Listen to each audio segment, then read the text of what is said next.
years in time with horror. I think we will look back and say this was the Wild West.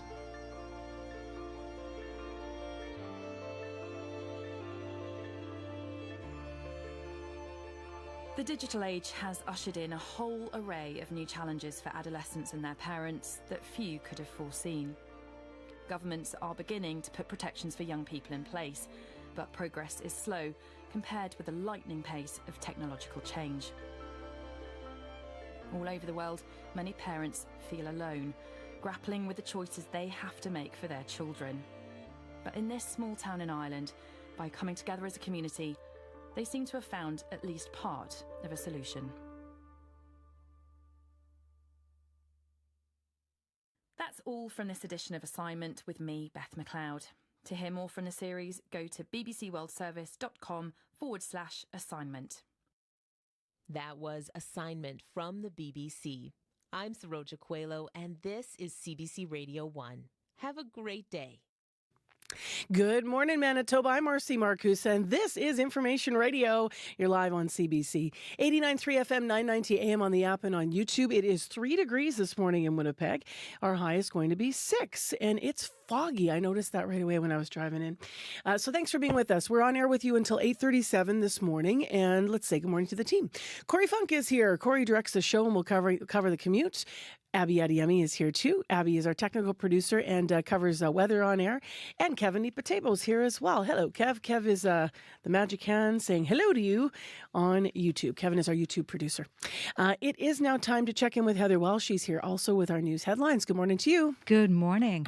Well, the Prime Minister's special advisor on anti-Semitism told Winnipeggers last night police should be empowered to enforce laws against hate speech during protests.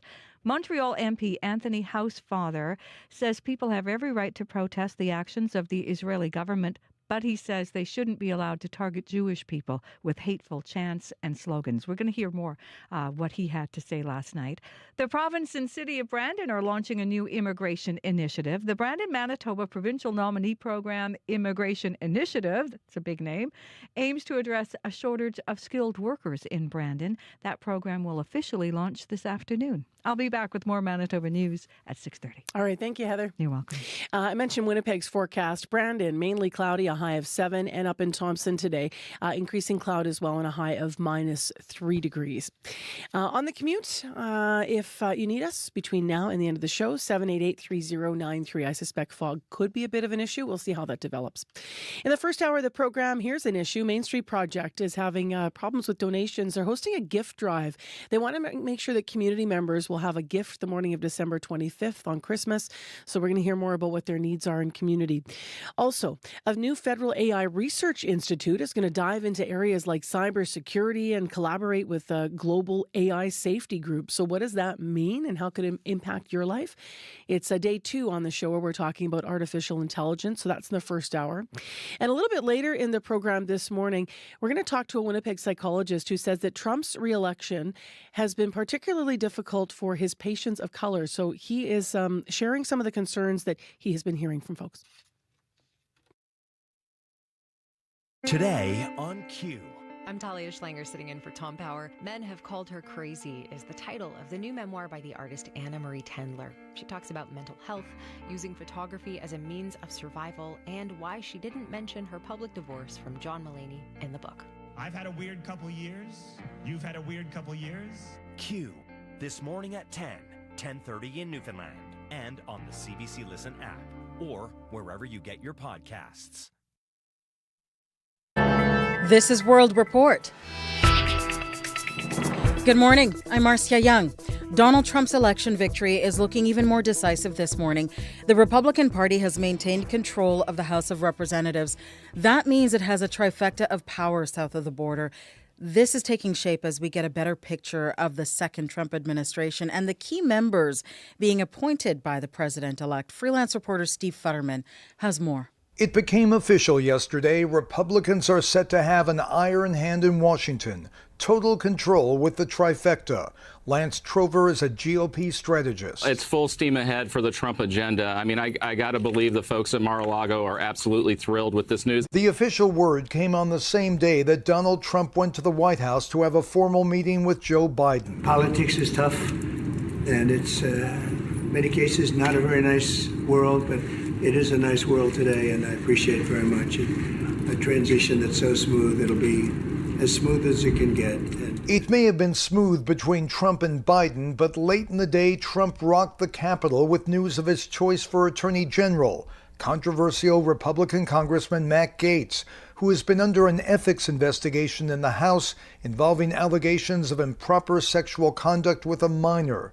Some Republicans are already opposing Gaetz. Max Miller is a Republican House member from Ohio. The president is smart enough and his team is smart enough to know that Mr. Gaetz will never get confirmed by the Senate whatsoever. The House ethics report was supposed to be released as early as tomorrow, but after the Attorney General announcement, Gaetz resigned his seat, so the report may never come out.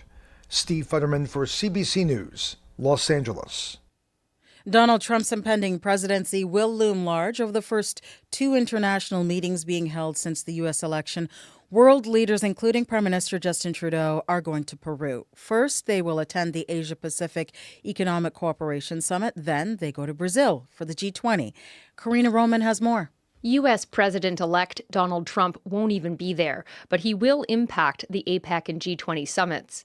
Fina Najibullah is a vice president with the Asia-Pacific Foundation of Canada. Every sideline conversation is going to be dominated about speculations on what part of the campaign promises will now become real policy. APEC is the preeminent economic forum in the Asia-Pacific region, and its 21 members can't ignore Trump's promise of global tariffs. A lot of the APEC countries are targets. Carlo Dade is a director with the Canada West Foundation, a public policy think tank. He says countries will try to figure out where they are on Trump's trade enemy list and how to prepare for it. Dade says at least the world knows more about Trump this time around. And there's more substance upon which to have discussions. Before Trump takes over the presidency, the summits could be an opportunity for nations to team up behind the scenes. But Najibullah says there's a caveat. We also see a tendency that then everybody just tries to manage their relationship with the U.S. bilaterally, right? Like everybody's just trying to survive the chaos as opposed to coordinate. At the G20, there are friends, rivals, and in some cases enemies around the table. Russia's president, Vladimir Putin, won't be there, but the presidents of China and India will be. With relations so sour between their governments and Canada's, few expect those two leaders to have any substantive talks with Prime Minister Justin Trudeau.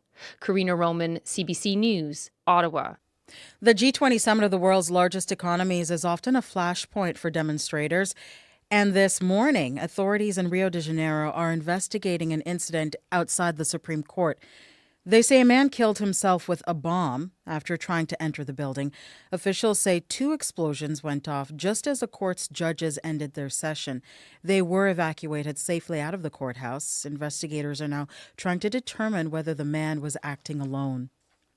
Since Russia's full-scale invasion of Ukraine, NATO has been beefing up security in Europe, particularly in countries bordering Russia. Latvia is one of them. Canada is leading a multinational brigade there. It just wrapped up exercises involving troops from 13 countries. The CBC's Briar Stewart was there. A line of tanks and light armored vehicles fire upon an imaginary enemy at the Adagi military base outside of Riga, Latvia. The training is part of a nearly 2-week-long exercise involving 3,500 troops. More than half of them are from Canada. We brought a lot of new equipment. Colonel Cedric Aspero is the Canadian commander of the NATO multinational brigade in Latvia. When Canada began its deployment to this country in 2017, there were a few hundred troops. Since then, it's been scaled up dramatically. 2,200 Canadian troops are here now. I think any allied, not just the U.S., but any allies that would come here in Latvia would see how much dedicated all the members of this brigade are and how much we invest to protect Latvia. NATO's effort to bolster its eastern flank comes at a potentially perilous time for the alliance.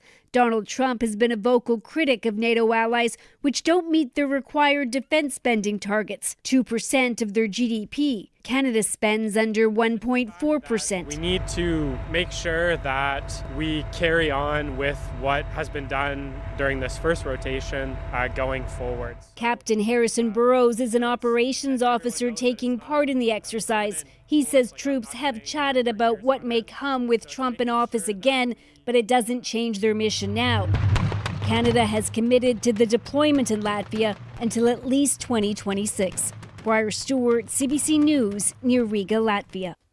The RCMP plans to get some of its frontline officers wearing body cameras by the end of this month, and later today, we'll learn more about how the rollout will work. There are still questions about storing the data, when the cameras will be used, and who will get access to the video. The RCMP first announced its plans to introduce body cams back in 2020. It was a response to global protests against police brutality following the murder of George Floyd in Minneapolis. Security officials are on high alert in Paris. The Israeli and French soccer teams have a Nations League match tonight, and police are taking extra precautions. In Amsterdam, violence broke out between supporters of an Israeli soccer team and pro-Palestinian demonstrators at a game last week. Eli Dassa is the captain of Team Israel. We want to thank the French government for the security we received right here. At the moment, everything is fine. We are feeling safe. Pro-Palestinian protesters were on the streets last night ahead of the match.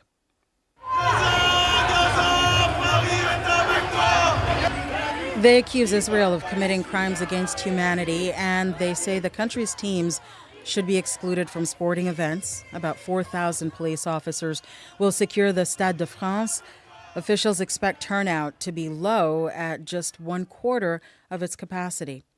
Another big event happening tonight on this side of the Atlantic, the first Canadian stop of the Eras Tour. Are you ready for it? Tens of thousands of Taylor Swift fans will be in Toronto for the big event. They are coming from all across the country and other parts of the world, and they're bringing their friendship bracelets and bedazzled outfits with them. As Magda Gavrsalasa reports, Toronto city officials say they are prepared for it. I'm super excited. Matthew Couchy is more than ready to see Taylor Swift take the stage in Toronto tonight. He and his wife made the trek all the way from Virginia. We've seen her on TV, we've seen her in the movie theater, but we're really excited to see her perform. He'll be among tens of thousands of fans filling up the Rogers Centre for the first of 6 sold-out shows. With so many Swifties in town, hotel rates are sky high, from several $100s to $2,000 a night. Desiree Carton from New Jersey is having to hop hotels. So we have a hotel for one night and then a hotel for 2 nights. It's expensive, but listen, it's Taylor Swift. And it's sure to be a big boost to the economy. Destination Toronto, a nonprofit tourism agency, estimates Toronto could see $282 million come in, with much of that going to local businesses. But more visitors means more traffic too.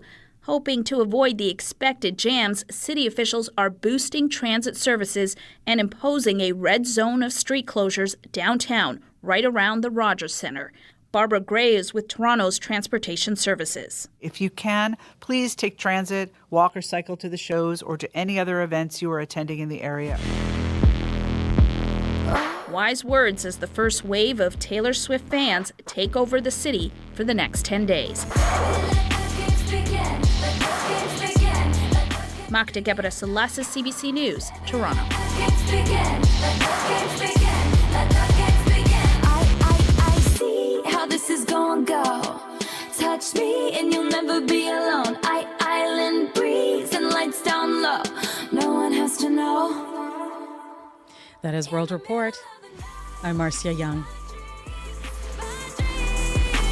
You should see the things we do, baby.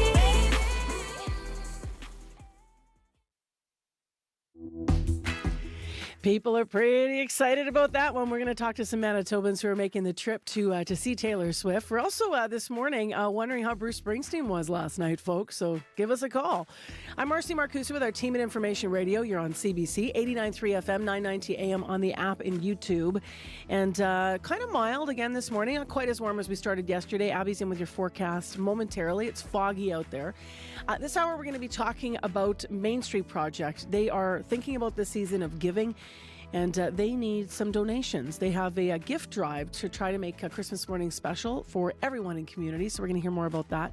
Also this hour on the program, a new federal AI research institute is going to look into areas of cybersecurity and also collaborate with global AI safety groups. What does that really mean? Is it going to make you safer at the end of the day? Plus, at 6:50 this morning, are you a parent skipping meals or fruits and veggies so your kids can get them? More Canadian families are in that situation as we're heading into winter, so we're going to talk more about food insecurity in Canada and what the picture looks like. There's yet another new report out in this country. Right now, Heather Wells is here with our local headlines from Manitoba. Good morning. Good morning. Well, an advocate for Winnipeggers with disabilities says a backlog at Transit Plus may be a violation of their human rights. Patrick Stewart at Independent Living Resource Centre was at City Hall this week sounding the alarm over months-long delays some Transit Plus users face when waiting for assessment. That's when riders changing needs require different vehicles or equipment. So we'll hear more about what's going on there. As well, Grey Cup weekend is almost here. And in fact, events in Vancouver begin tonight with the CFL Awards. And Blue Bomber star running back Brady Oliveira is up for 2 major awards. We're going to hear from him in our next local news coming up at 6:30. He was a beast last weekend. I love that, a beast. He was. They had the stats up saying how he didn't rush a lot against Saskatchewan statistically earlier in the season, but that game blew it all out of the water. It was crazy. Yeah, he was like a wall. I want to do that on the days I'm in a bad mood. Just like give me some football pads. I'll get down there and I want to push through something, you know? I bet you that would be really cathartic. You know what? It's going to be so interesting to see how they play because, I mean, Toronto beat us in the past. So let's see how we can stand up against it. Will we be a beast again? We'll see. We'll also see if Brady Oliveira takes that award. Thank you, Heather. You're welcome.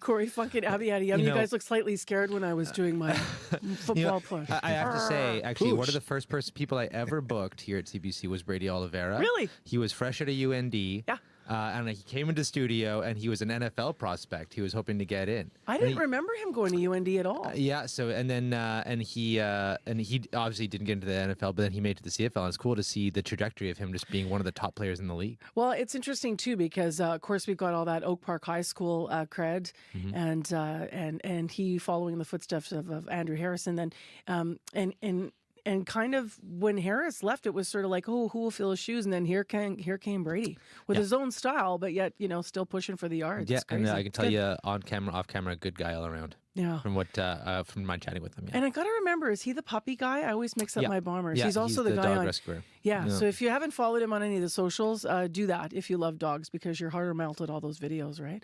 Okay, let's get into what's going on out there. It's really foggy, Abby. Yeah, really foggy. It's affecting much of the southern areas of the province this morning, and we do have a warning in place for reduced visibility. This should be clearing this morning, then leading to mainly cloudy conditions, and some you'd also feel some breeze come with that. We're looking at temperatures ranging from -9 in Thompson to 7 down south. Right now, Winnipeg, we are at 3 degrees. It is foggy outside. As mentioned, there's a fog advisory in effect, and this warning is letting you know that near zero visibility in some areas because this dense fog settled from. We started noticing it from yesterday in southern Manitoba, though it's expected to lift sometime this morning. So if you're heading out, you might want to take that into consideration. Exercise caution, use your turn signals, look out for brake lights, okay, and maintain a safe distance. And then tonight, that fog will be clearing. It's going to clearing this morning, and then we'll see mostly cloudy conditions, and a light southeast breeze will develop near noon, making it breezy at times, and we do get to a high of 6 degrees. Similar to yesterday, temperature-wise at least. Look, it's Marissa, guess what? I woke up this morning, I was thinking, should I grab a jacket? Should I not grab a jacket? What'd you do?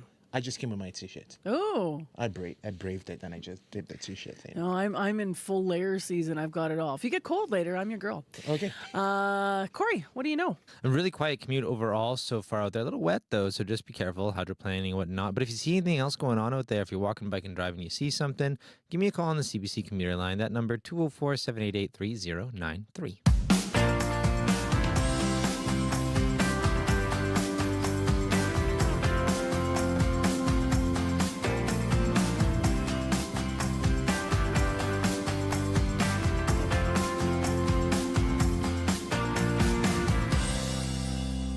Well, we started to talk about the different holiday drives that are happening for donations that are needed to make it all level in our community, as I like to put it.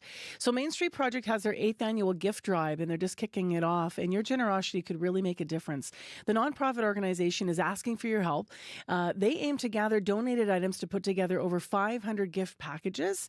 And to talk about it early this morning, Adrita Hassan is with us. Good morning. Morning. So this is obviously, we mentioned a holiday gift drive. Can you tell us sort of what the thinking is around it and who the gifts go to? The gifts go to community members and participants across all our programs. Our outreach van makes sure that these gift bags will also reach people living in encampments so that everyone can have a present to open on Christmas morning. The thinking behind this gift drive is that it's an opportunity for Winnipeggers to spread love and compassion throughout the community, but making sure people experiencing homelessness are also included in the holiday festivities. This is the. I think I might have got that. I misspoke there. You've had it going for 7 years. This is the 8th year, right? That you're launching. I understand. Yes, it is. Yeah. How do you do with donations? What kinds of things do you need? Usually, we receive immense support from the community. We have in the past years. The items we need are items that they can use that are really essential for them, especially to help them get through the winter. We need items like food, granola bars, chocolates, candy canes, warm clothing like mittens, gloves, toques, blankets, scarves, and hygiene products like shampoo, conditioner, shaving cream, soap bars, toothpaste, etc. The whole list of items can be found on our social media and also on our website, mainstreetproject.ca. Is there anything, Adrita, that people should not donate, just so people, might understand what you can't use? I think they should avoid donating wet food, food that wouldn't last long on a shelf, and large sizes of shampoos and conditioners or soap bars, because those items are easier to pack and distribute if they're donated in individual sizes. Got it. Easier probably to carry around and keep as well Yes. when you're thinking about some of the populations that might be on the move. Can you tell me what you would say to someone who's listening that might be on the fence about getting involved, or they've never donated, or they might think, well, it won't make that big of a difference. I don't have that much to give. Well, that's not true. You can, even if they don't have, if they're not able to donate items at the moment, they can still go on our social media and share our posts to get the word out about this holiday gift drive, or they can go to our Amazon wish list and shop something from there for as little as $5. People can organize a donation drive at their school or workplace. They can do it at their holiday parties, ask their guests to bring items to donate when they come to the parties. How does the Amazon wish list work then? Will we find you if we go on Amazon, and how does that work? Or are there links on your website? Yes, there's a page for the holiday gift drive on our website. You can find our Amazon links there. It's on our social media. You can go to our link tree, and there's our Amazon wish list there as well. When do you guys actually make the deliveries? As you mentioned, the van will go out and reach people who are houseless and such, and even visit encampments. When do you do the deliveries? We do it on Christmas Eve and the morning of Christmas. So we need all the items donated by December 13th, the Friday, so that we have enough time to sort and package the items ready to go for Christmas. And do you need help with that as well? How are you doing with your volunteer base to sort and to deliver and such? We do receive a lot of interest from the community to volunteer, especially during at the end of the year, during the holidays. So I think we are covered for volunteers for now. If there is an emergency need, we will do another call out for volunteers through social media. Thanks very much, Adrita, for being with us early this morning, and hopefully we get lots of donations rolling in the community. Appreciate your time. Thank you so much. That's Adrita Hassan with Main Street Project up early on CBC Live this morning. So their 8th annual gift drive is accepting, as you just heard her say, donations until Friday, December 13th. If you want to learn about the donations accepted, go to their website, mainstreetproject.ca.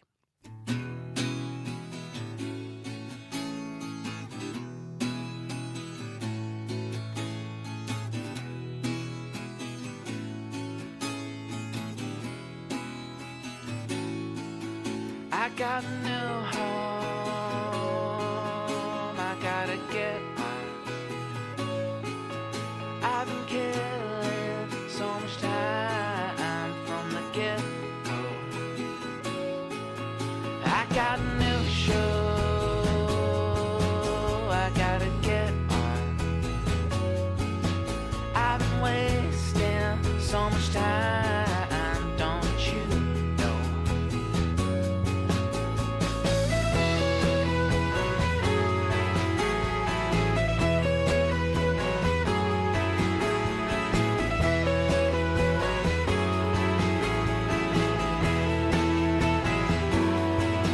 I got a new home, I gotta get on. I've been killing so much time from the get-go. I got a new friend, I gotta move on. I've been wasting so much time, don't you know?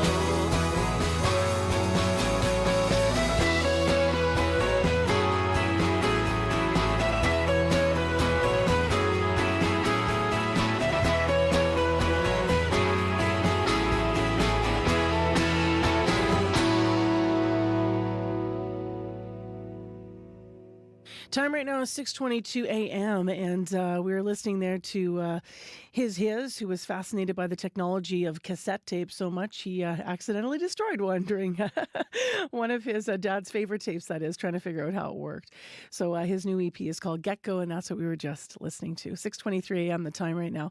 I'm Marcy Marcusa with our team at Information Radio on 89.3 FM, 990 a.m. on the app and on YouTube. And let's have a quick look at the weather here. We in Winnipeg are expecting a high of 6 degrees. Right now it's foggy, and it is 3 degrees in the city of Winnipeg. It's -3 in Brandon. It's -11 in Thompson. Well, next on the show, 1 in 4 Canadian parents say they cut back on their meals this year to ensure their children have enough to eat.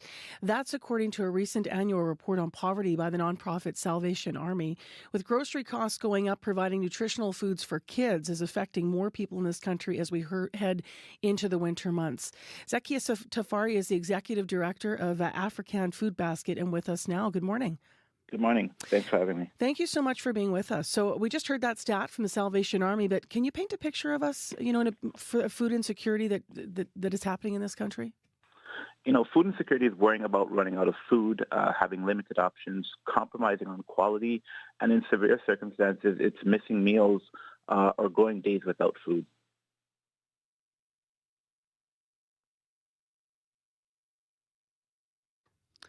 Can you elaborate a little bit for us, please? Who specifically is most affected across the country? So 2.1 million children in Canada live in food insecure households. That's about 1 in 6. What's staggering is that 46.3% of Black children are living in food insecure households, and 40.1% of Indigenous children are living in food insecure households. As a result, families are being priced out of cultural foods, food traditions, and healthy food options. And I just want to apologize here for a moment and take a beat because people are hearing pauses and I mispronounced your name, Zakia Tafari. Thank you very much for being with us. We just have some technical challenges in the back end, but we can hear you now. You can hear us okay, right? Yes. Okay, super. You were mentioning the families that are most affected. In what way does this affect children, especially? So food insecurity in Canada has a profound and far-reaching impact on children, affecting their physical health, mental well-being, and ultimately educational outcomes. It's been associated with high levels of stress, anxiety, and depression. And while food insecurity affects entire households, children are aware of what's going on. They're aware of financial stresses and how it impacts their parents. What are you seeing on the ground in your work, Zakia? We're seeing more and more need. Our program focuses on providing healthy, culturally sensitive food to families of African Caribbean backgrounds. And they're being priced out of their cultural foods. When they're going to grocery stores, they're forced to stretch every dollar that they have. And so we're seeing more and more individuals signing up for our wait list. We're seeing more and more individuals going to the food banks. And ultimately, more and more individuals are faced with these tough choices of, what am I going to sacrifice just to be able to put something in my stomach to eat? And what do you hear from families about how difficult that reality is in Canada? I know that we did a special thing here at our Salvation Army. We did a live show, a whole remote, the whole morning dedicated to that. And there were a whole lot of people saying, I'm going to work every day, but I don't have a roof over my head. I can't keep up with this for the kids. And a lot of people also saying, we met specifically a family that had literally just arrived here. They were a refugee family, but they had said, we came here to Canada. We didn't expect to face some of these challenges. What are you hearing where you are? Yeah, in Toronto, we saw an influx of African asylum seekers, and food was one thing that really shocked them. When they found themselves in shelters and in transitional spaces, the food that they were accessing wasn't culturally specific. In many circumstances, it was making them sick. So community really had to step up. We worked very closely with the City of Toronto and some churches to just focus on how do we access good, affordable cultural food and give it to the churches to prepare hot meals. So definitely the need is increasing.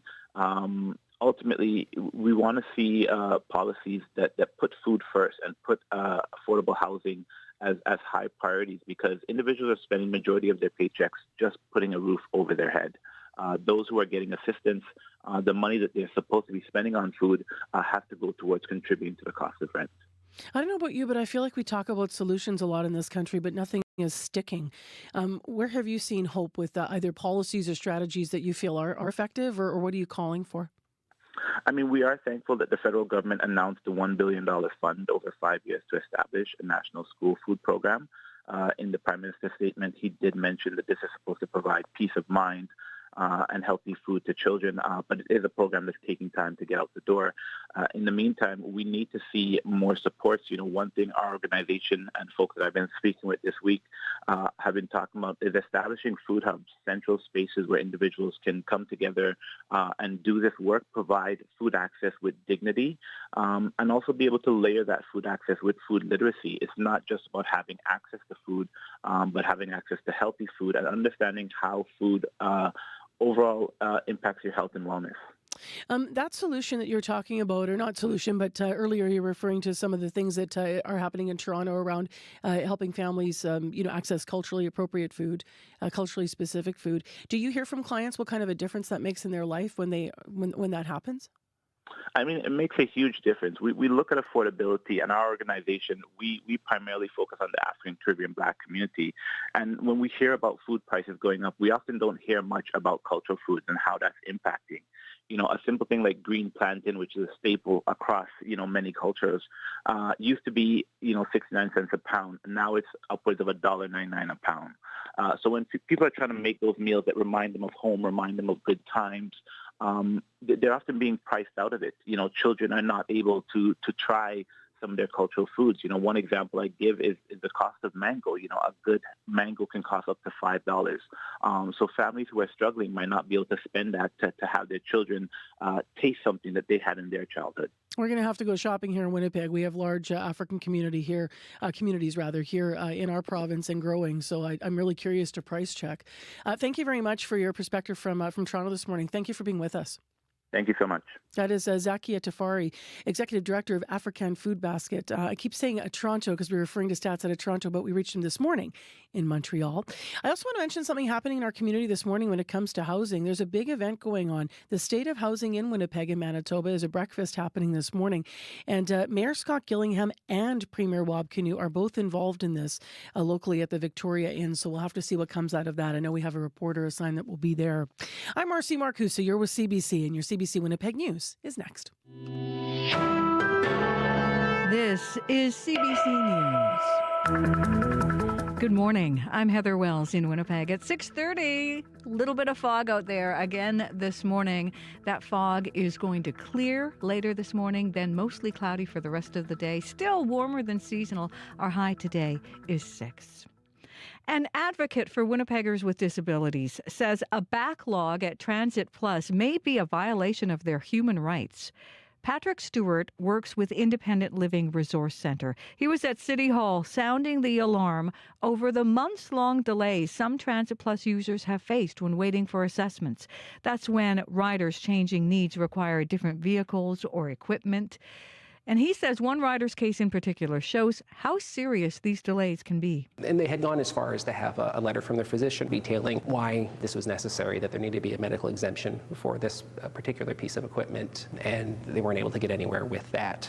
So as a result, again, what they have told us is that they're in physiotherapy right now and have been advised that they'll likely need surgery in the near future related to this issue. The city blames the delay on staffing shortages, and it says it has contracted out some assessment services and are working through the backlog at Transit Plus. The province and the city of Brandon are launching a new immigration initiative. The Brandon, Manitoba Provincial Nominee Program Innovation Initiative aims to address a shortage of skilled workers. The city says the goal is to grow the local workforce and encourage long-term economic development.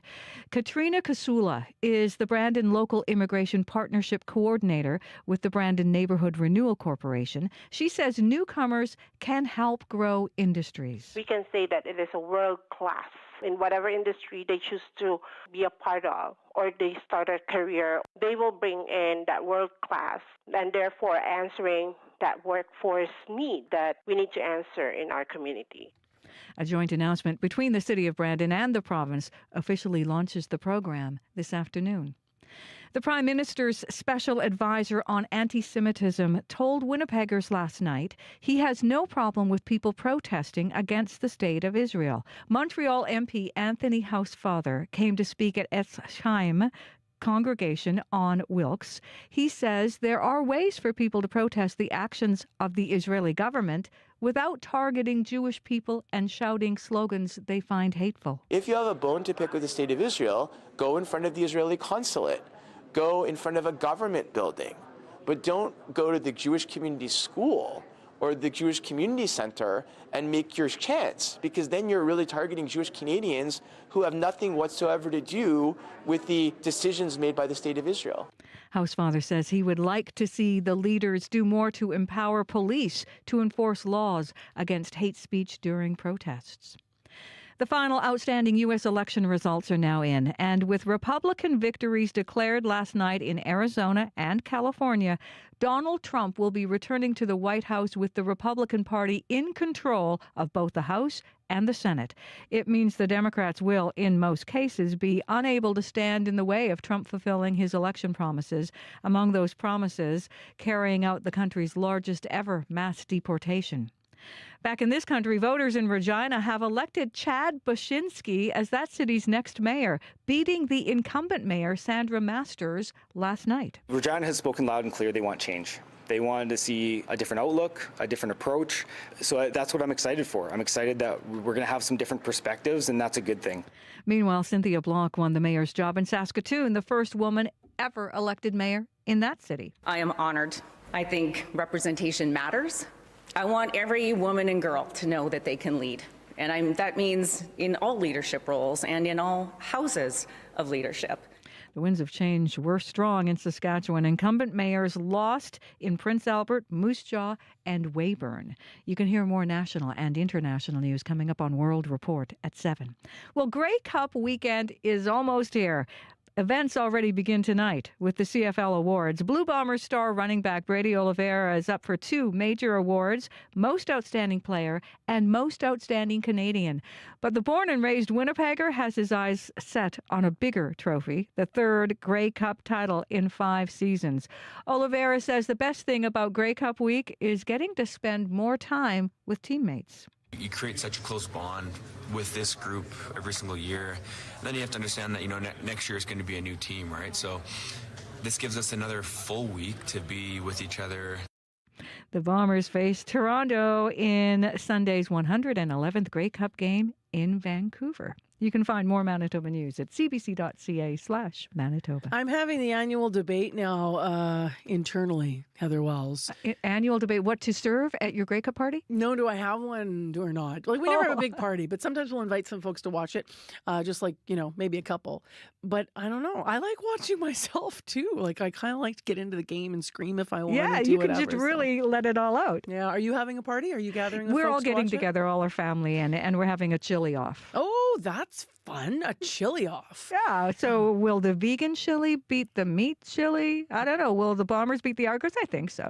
We'll find. I'm not weighing in after yesterday. I'm not jinxing anything. But you can tell us which chili won on Monday morning. Okay. Looking forward to it. All right, let's get to the regional forecast now. It's a foggy morning. Kind of feels like a chilly eating morning out there, right? When it's like that wet gets in your bones, Abby? Yes, it's a sign of what's coming, my dear friend. Foggy conditions we are seeing affecting much of the southern regions this morning, with warnings in place for reduced visibility, and this will clear as we get into the morning. Winnipeg currently 3 degrees. It is foggy out there.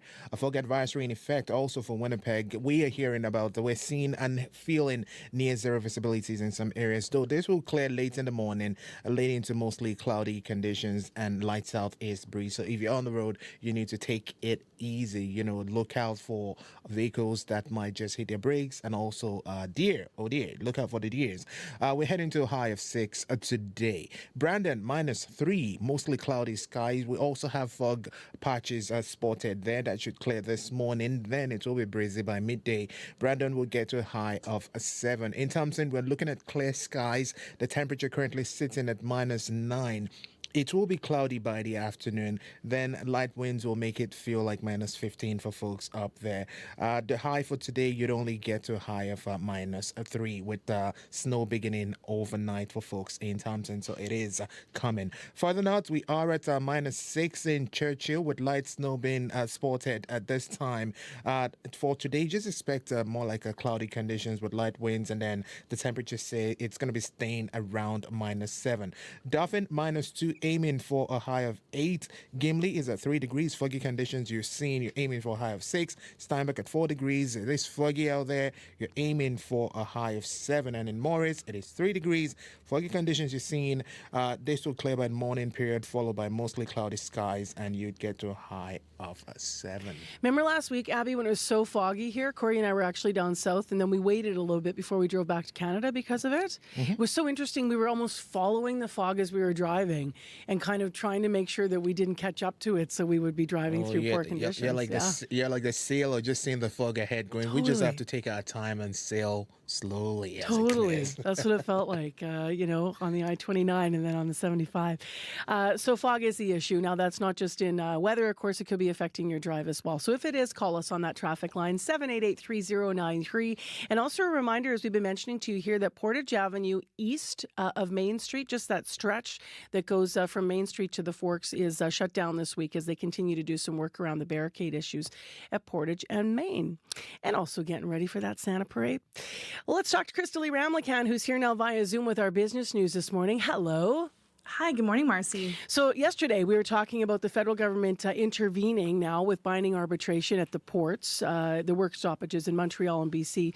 What's been the reaction to it? Well, 3 unions are now challenging that intervention. They say the move is undermining workers' rights. So the union representing locked out dock workers in Montreal says it plans to challenge the intervention in court. And the union representing workers in BC has also announced its intention to fight back. So the federal labor minister stepped in earlier this week to try to get ports moving again and to move contract talks to binding arbitration. Now, the BC Maritime Employers Association says dispatch functions should restart today in Vancouver, and terminal operations and maintenance may begin this afternoon. And the Canada Industrial Relations Board has now scheduled a hearing for November 18th to hear from both sides of the dispute. And container cargo traffic at terminals on the West Coast has pretty much been halted since last week after 700 longshore supervisors were locked out by the employer. And in Montreal, 1,200 longshore workers have been locked out since Sunday night since workers rejected a contract offer. So the labor minister says negotiated agreements are the best way forward, but says other Canadians should not suffer when certain parties do not fulfill their responsibility to reach an agreement. And he says the stoppages create a real economic risk. But of course, obviously here, unions are not agreeing with his move. Let's go to a personal story for people. Apparently, Canadians are having a lot of challenge paying their debts. Yeah, that's right. So consumer insolvencies increased 13.5% in the latest quarter compared to last year. And it's the 10th quarter in a row that the increase in insolvencies is in the double digits. So more than 34,000 consumer insolvencies were filed. And this trend just underscores the ongoing financial strain on Canadians. We also saw the largest volume of business insolvencies for a third quarter since 2009, and that was during the Great Recession.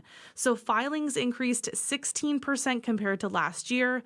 But they have dropped compared to the second quarter of this year, so earlier this year, which does signal some relief as interest rates and inflation ease. Andre Bolduc is the chair of the Canadian Association of Insolvency and Restructuring Professionals, and he says about half of households are living paycheck to paycheck. So it means they have no savings. Yes, interest rates are coming down a little bit, but they're not going to go down to the rates we had in 2020 and 2021 even. So if you're renewing your mortgage, it's still going to be probably double what you were at in 2020 or 2021.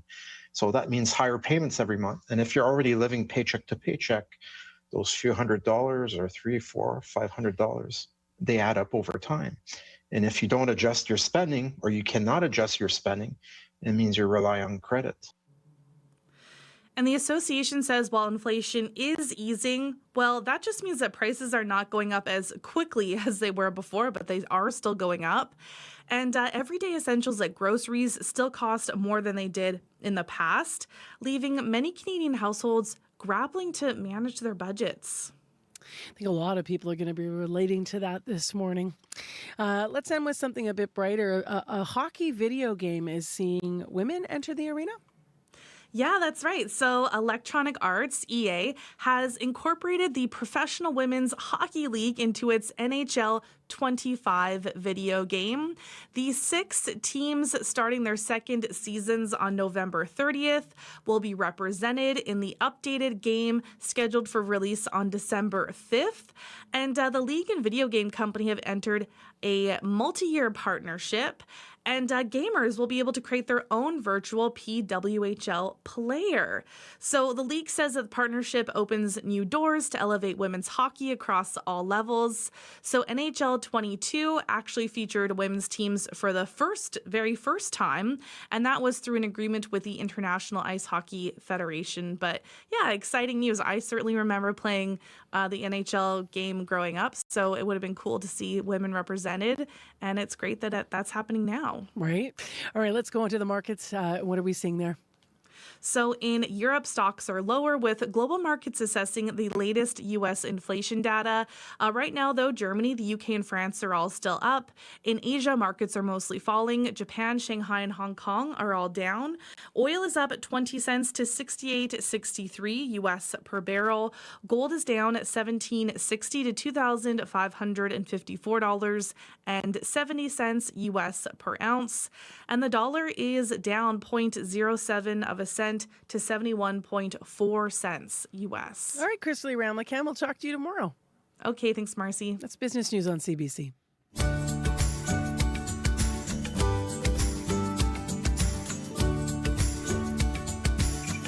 Well, Let's chill out with a bit of music next on the show. This is from a band called Piano. They're out of Vancouver. They actually haven't released a record together for 19 years. And to get back into it, they went back to their roots. I kind of love that. I'm imagining a garage band. I don't know if they were that.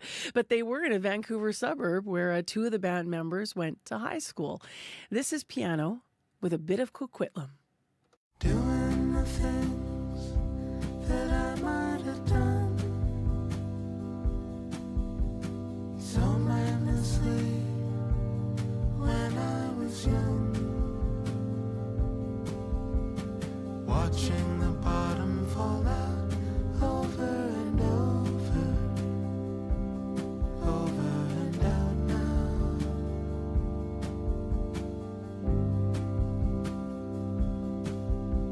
Singing some song that I might have sung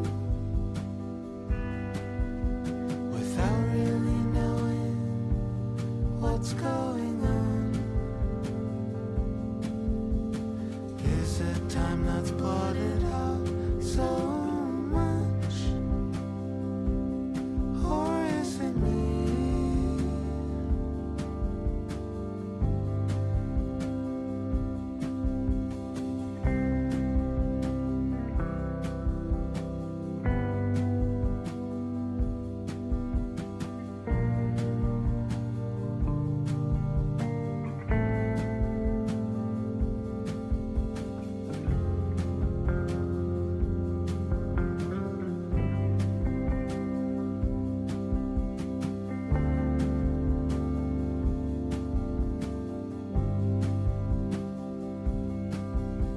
As night falls on Coquitlam, hang the moon above the new buildings, above a new skyline that you barely see. Don't worry you, don't worry me. Swapping memories in and out, revising histories, losing count. I did the hokey pokey, then turned myself around and drove into town.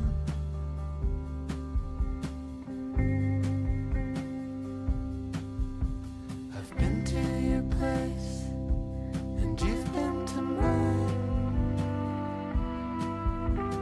Childhood bedrooms, still fresh in my mind. The smell of your parents' house, faint in the air. Funny what just goes nowhere.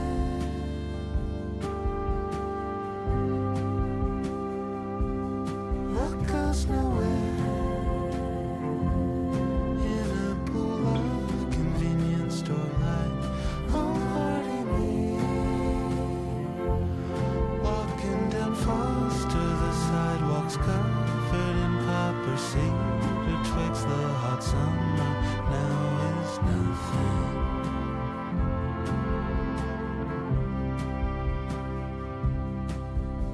As night falls on Coquitlam, hang the moon above the boarded up houses with the pickery little signs that you barely see. Don't worry you, don't worry me. Don't worry you, don't worry me.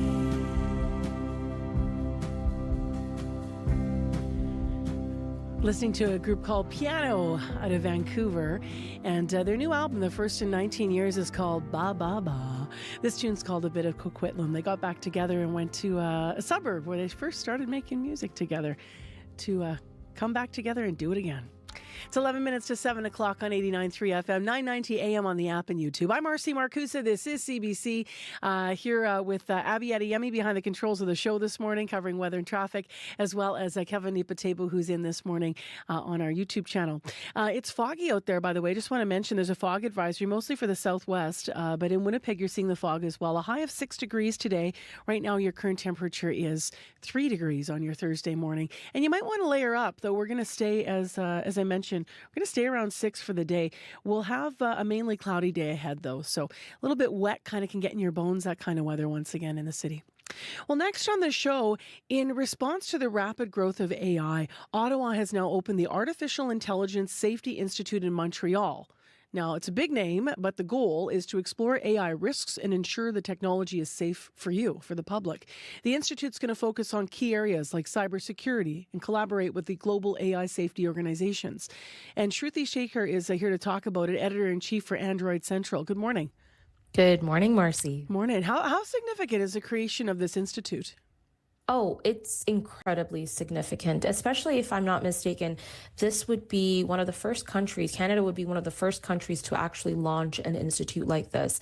And that almost speaks volumes to me. It's almost like Canada is saying to the global scale, saying, we are committed to this. We believe in education. We believe in public safety, public regulation, learning, research, development around AI. So incredibly significant. And I think this is going to be a great opportunity for Canada. What are some of the biggest risks that AI might pose to Canada, and maybe that AI is already posing to Canada, that this institute's going to really dig into? Yeah, I think it's quite interesting. I think a lot of people don't even realize that AI is so prevalent and is being used by them on a daily basis. I mean, I'm sure you're using Google or Siri being like, hey, Siri, can you turn or change the song? I mean, that already you're using AI, right? And that's a very granular, it's very small scale and doesn't really pose a lot of risks. But where it might pose a risk is if you're using ChatGPT to search for something as significant as COVID-19, where you want to make sure that the information you're getting is coming from reputable sources, that's accurate and is providing information that is important to you from like Health Canada or doctors and professionals. Where it becomes tricky is when it comes to ChatGPT, and a lot of people don't realize this, is human beings have fed a machine information, and that is thousands and thousands and thousands of articles, documents, information that's coming from the internet. So when ChatGPT responds to your query, it might not be giving you accurate information, and thus leading to potential misinformation, the spread of misinformation. And that can go all the way up the totem pole to something as a big company using AI to make their workflow more efficient. Well, are they using it in a safe manner? Are they making sure that it's done, in a way that's efficient and safe for people, and they're not exploiting their employees? I think a lot of people do see the risks, and I think it's really important that we're recognizing how big these risks are when it comes to AI. It's interesting because we asked yesterday on Facebook, how concerned are you about misinformation and why, and how has your life been affected? And a lot of people, there were some 80 plus comments. I'll share some later in the show, but there were a lot of Manitobans writing in that some of their biggest concerns were exactly what you're talking about, that when they go looking for information, even to correct records or educate themselves, they can't always figure out what's true and what's not true. How important is it for people to trust AI technology if they're working with it, and how do you build that trust and understand how to do that? Oh my gosh, it's so important to build that trust, because we are going to be ever more so in a world where AI is absolutely around us and in our day-to-day lives, even more so than it is right now. And I absolutely believe that people do not trust AI fully. Just like you said, people are afraid of the spread of misinformation. I truly believe that they feel the same way about AI, despite maybe not knowing that they're using it on a day-to-day basis. AI is that creepy stranger that's standing outside of your door and is slowly starting to come into your door. Well, how do you trust it? It's scary. It's you feel vulnerable, and especially with all this technology around you. And I think the only way to do that is through education. There are so many scary parts about AI, but there's also a lot of really good things that come out of AI that are helpful, that will help the public in a good way. And I hope that this institute provides those educational tools and materials and really is helping Canada feel more trustworthy towards AI and helping them by making them understand what the risks are and also helping them understand what the good is. Can AI work toward, you're talking about what the good is, can AI actually be successfully used to tackle misinformation and cybersecurity threats? I know you nodded to this a little bit, but can you elaborate a bit on that? Yeah, 100%. And it's so funny because, we've been talking about all the scary parts about AI, but AI really can be used for good. A really good example about this, and I mentioned this earlier, is the way AI works is you teach it to do something. So you could actually teach AI to pinpoint specific keywords that could have misinformation or lead to potential misinformation and the spread of that. And we've seen that happen already. A few years ago, X, formerly known as Twitter, did a very similar project where it was tagging articles that had potential misinformation. And the only way it knew to tag that is because a machine was taught to pinpoint those keywords. It was using AI to find those keywords. So I think a similar situation can be used for cybersecurity threats as well, right? For example, if a cybersecurity threat happens, you could train a computer to say, okay, if a code break happens here, or if an error happens here, then put up these safeguards immediately. That's AI working its way in a very good way and in a helpful way. So I do think that there's a way of targeting misinformation using AI and making it really helpful. I think it's important to recognize that. Shruti, thank you very much for your analysis this morning. Appreciate it. Thank you so much for having me. That's Shruti Shaker, the editor-in-chief for Android Central, talking about Ottawa opening the Artificial Intelligence Safety Institute in Montreal. Now, before we go to headlines, I promised I would share some comments here. So we did ask you online on Facebook yesterday, how concerned are you about misinformation and why, and how has your life been affected? So AI came up in some of the conversations. Susie Erjovic-Parker writing into us, everyone's affected by mis and disinformation, but they may not know it. Tech companies, especially social media platforms, don't care about the spread. If they wanted to fix it, they would, she writes. Countries need to regulate social media platforms. Some already do. It is long overdue. So will this institute go far enough in our country? I guess we'll see. If you want to join that conversation, by the way, you can do it on Facebook. Marcy Marcusa, that's my page, acts as a show page during the show. Or you can call us, 788-3205, because, well, it's radio. We'd love to hear from you. To 3 minutes to 7 o'clock now. Heather Wells is in with our headlines. Hello to you. Hello. Well, the Prime Minister's special advisor on anti-Semitism told Winnipeggers last night police should be empowered to enforce laws against hate speech during protests. Montreal MP Anthony Housefather was in town and says people have every right to protest the actions of the Israeli government, but he says they shouldn't be allowed to target Jewish people who have nothing to do with the decisions made by the State of Israel. We'll hear more from him coming up. And the province and the city of Brandon are launching a new immigration initiative. It aims to address a shortage of skilled workers in Brandon, and an official launch of the program comes this afternoon. I'll be back with more Manitoba news at 7:30. All right, thanks, Heather. You're welcome. Foggy in Winnipeg. We've got a fog advisory, in fact, affecting most of the southwest. You might be seeing it in Winnipeg as well. That fog kind of obscuring the tops of the buildings downtown for sure. You can see it on our YouTube stream this morning. So foggy in 3 right now. Once that dissipates, we're expecting a cloudy day and a high of 6 in the city. In the city of Brandon, mostly cloudy, -3 right now, and in Thompson, it is partly cloudy and -11 with calm winds. Portage Avenue. To traffic now. Portage Avenue east of Main Street to the Forks, that little stretch remains closed, so note that. And call us if you are seeing any other problems at 788-3093. That's the traffic line. I'm not seeing any other real-time. Oh, there is one real-time issue that just popped up here. Chief Peguis approaching Main. There's a motor vehicle collision that's blocking the westbound median lane, so keep right, use caution as you pass by emergency vehicles. There are no delays, though, because it's so early. I suspect that that's okay, but if that's on your route, be careful. 788-3093. In the next hour of CBC's Information Radio, we're going to get a bit of a history lesson about fashion. The Costume Museum is showcasing an exhibit to learn what it was like and what people would wear when they were going to the theatre in Winnipeg 100 years ago. So stay tuned. We've got a special report on that. That'll be fun to watch on YouTube as well, by the way, all the costumes. We're also going to talk to a Winnipeg psychologist who says that Trump's re-election has been particularly difficult for his patients of color. Who's he been hearing from in Manitoba? He'll share some of those concerns in the next hour of the show, so stay with us.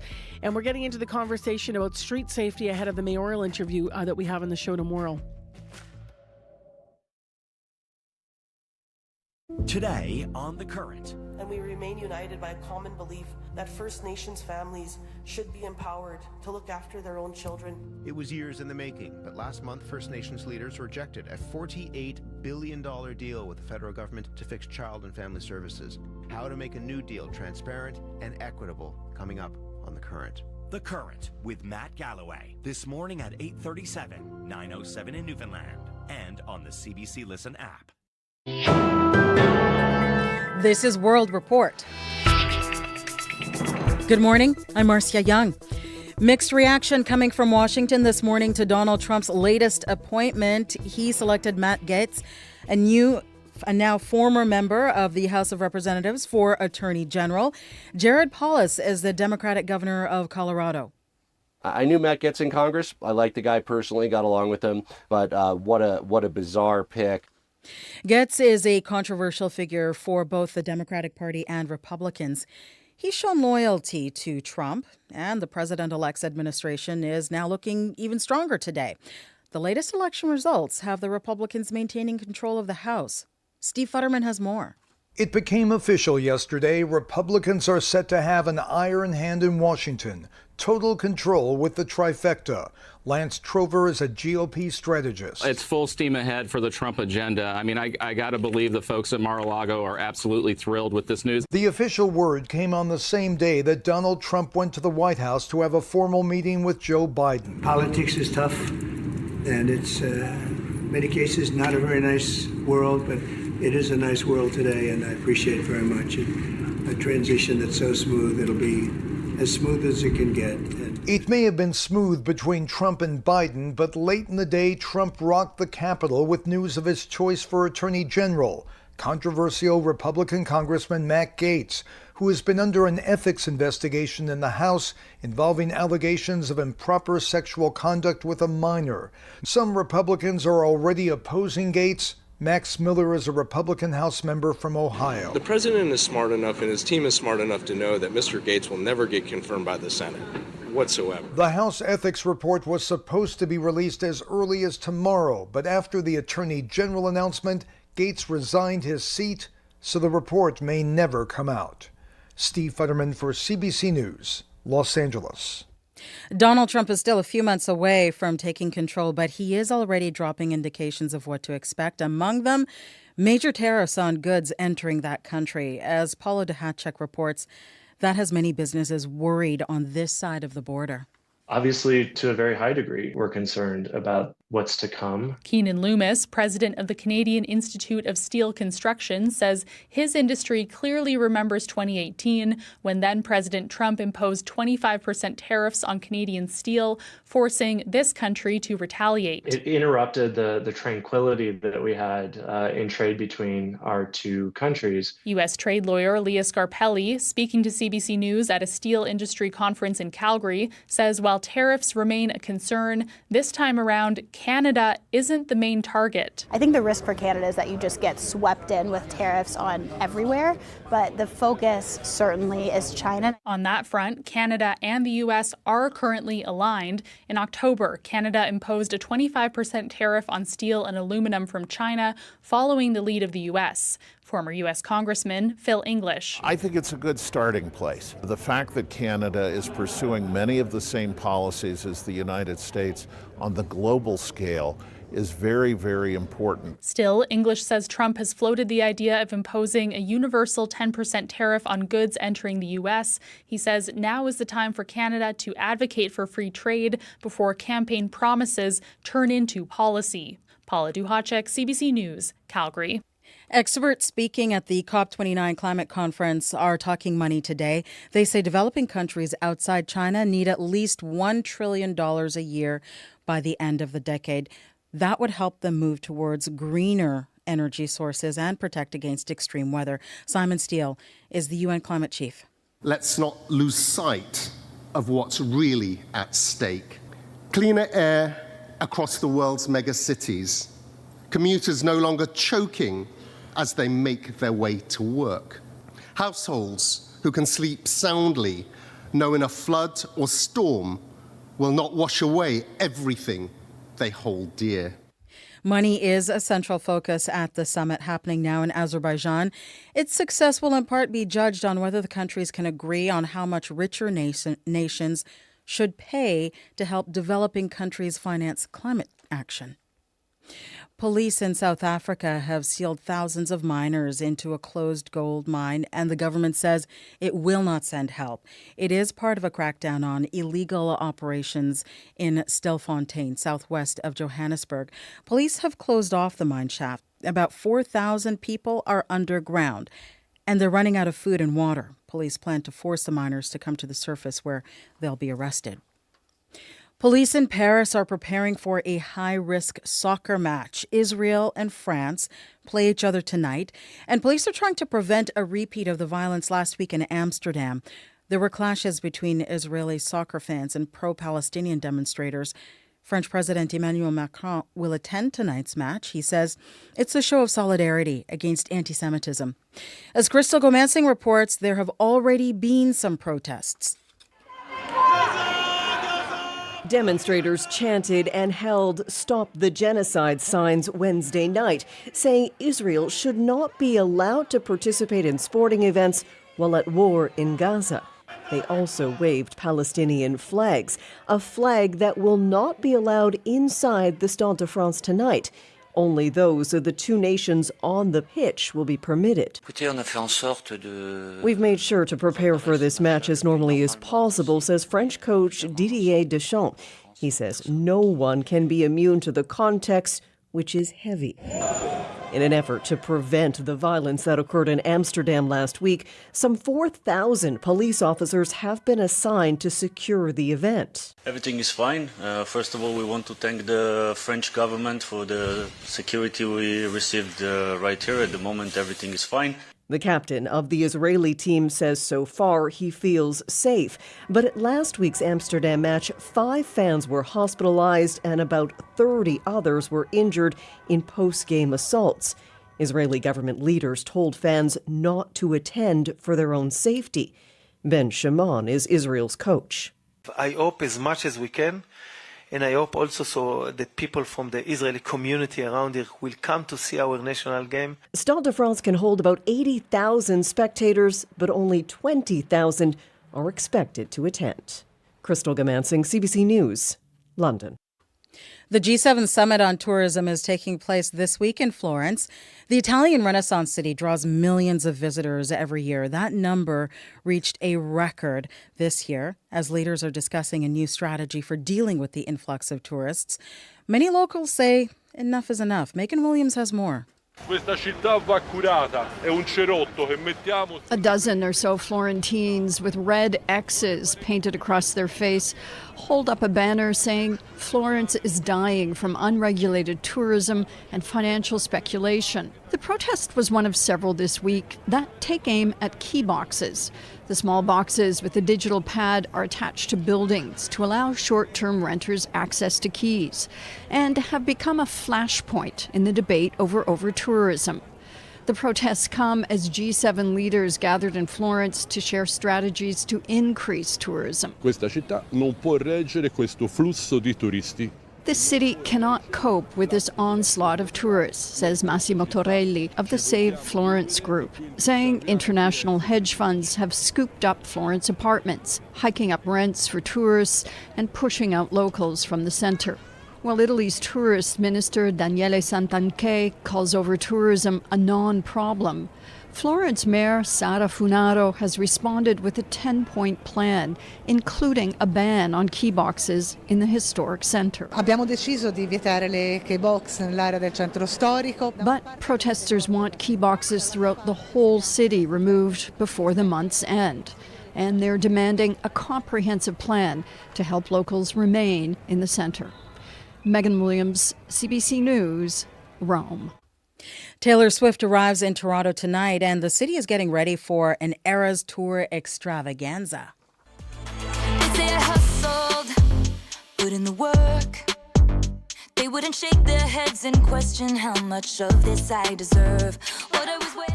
Lucky fans bought their tickets more than a year in advance. Less lucky ones are still hoping for a lottery win or a miracle. People are coming from out of town, out of the country even. Hotels are packed.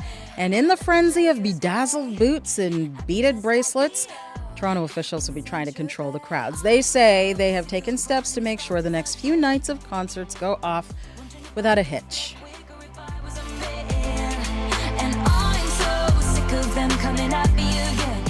And that is the latest national and international news from World Report. News anytime, cbcnews.ca. I'm Marcia Young.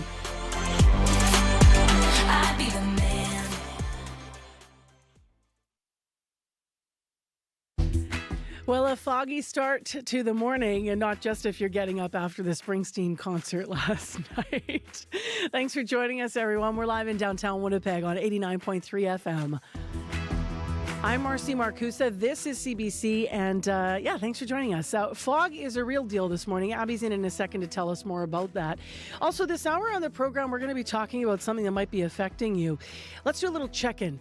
How are you feeling out there? It's been just over a week since Donald Trump won the race for U.S. president. For some, it's welcome news, but for others, there's anxiety around it. In the next hour, we're going to talk to a psychologist about how to handle political anxiety. We're going to hear what he's been hearing from local people, from Manitobans about all of this. In addition, in this hour of the program, history and fashion are coming together at the Costume Museum of Canada. Have you ever wondered how people dressed up for a night on the town? Well, we're going to party like it's 1899. Stay tuned. And I encourage you to watch on YouTube as well, as we have that story coming up at 7:40. Right now, Heather Wells is here with other stories and updates. Hi there. Hi. Well, an advocate for Winnipeggers with disabilities says a backlog at Transit Plus may be a violation of their human rights. Patrick Stewart at Independent Living Resource Center was at City Hall sounding the alarm over months-long delays some Transit Plus users have faced when waiting for assessment. The city blames the delays on staffing shortages. We'll hear more about that. And the province and Brandon are joining forces to get more newcomers to the Western Manitoba city. The Brandon Manitoba Provincial Nominee Program Immigration Initiative aims to address a shortage of skilled labor in Brandon. More on that as well in our next local news at 7:30. All right. Thanks very much, Heather. You're welcome. We have one issue in traffic I'm just going to mention before we turn our attention to the weather here. Now, this may be clear by now. This was some 20 minutes ago. But Chief Peguis Trail approaching Main Street, there had been a motor vehicle collision that blocked the westbound median lane of Chief Peguis Trail. So stay right. Use caution if that's in your area. There had been emergency vehicles on scene.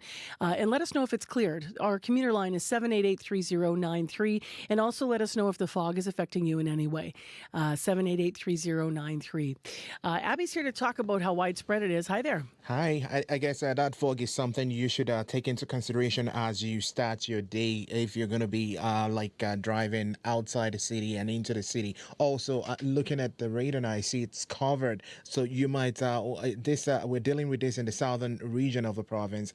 Though it's going to be clearing as we get into the late morning, and then some cloudy covers will come through the day. We'll see temperatures between 6 and 10 degrees. Now that's depending on wherever you are. Winnipeg currently 3 degrees. We do have this fog advisory in effect with near zero visibility in a lot of the areas. So if you're driving, please use caution, use your turn signals, maintain a safe distance, and also look out for deer, because we had people in the Interlake region calling saying, hey, these deers are just going to show up out of nowhere. So you need to take that into consideration also. Though this will be clearing as you get late into the morning, leading to mainly cloudy conditions for the rest of the day, and then we'll see a light southeast breeze develop near noon. A high for today in the city, we get to a high of 6. And if we're looking up north, we're seeing light snow currently in Churchill, and Thompson is currently seeing some clear conditions. Temperatures hovering near -8 at this time. And then for down south, we're just seeing foggy conditions. Brandon currently at -2,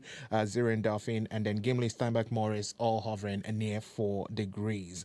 Right now, Winnipeg, we are at 3, heading to a high of 6.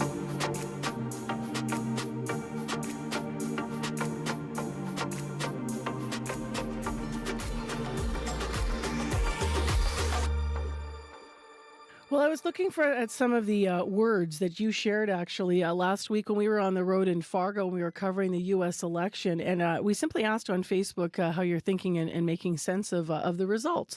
And you shared words like frightening, worried, disbelief, and inconceivable in the thread. Of course, there were also some people that welcomed the news of the re-election of Donald Trump.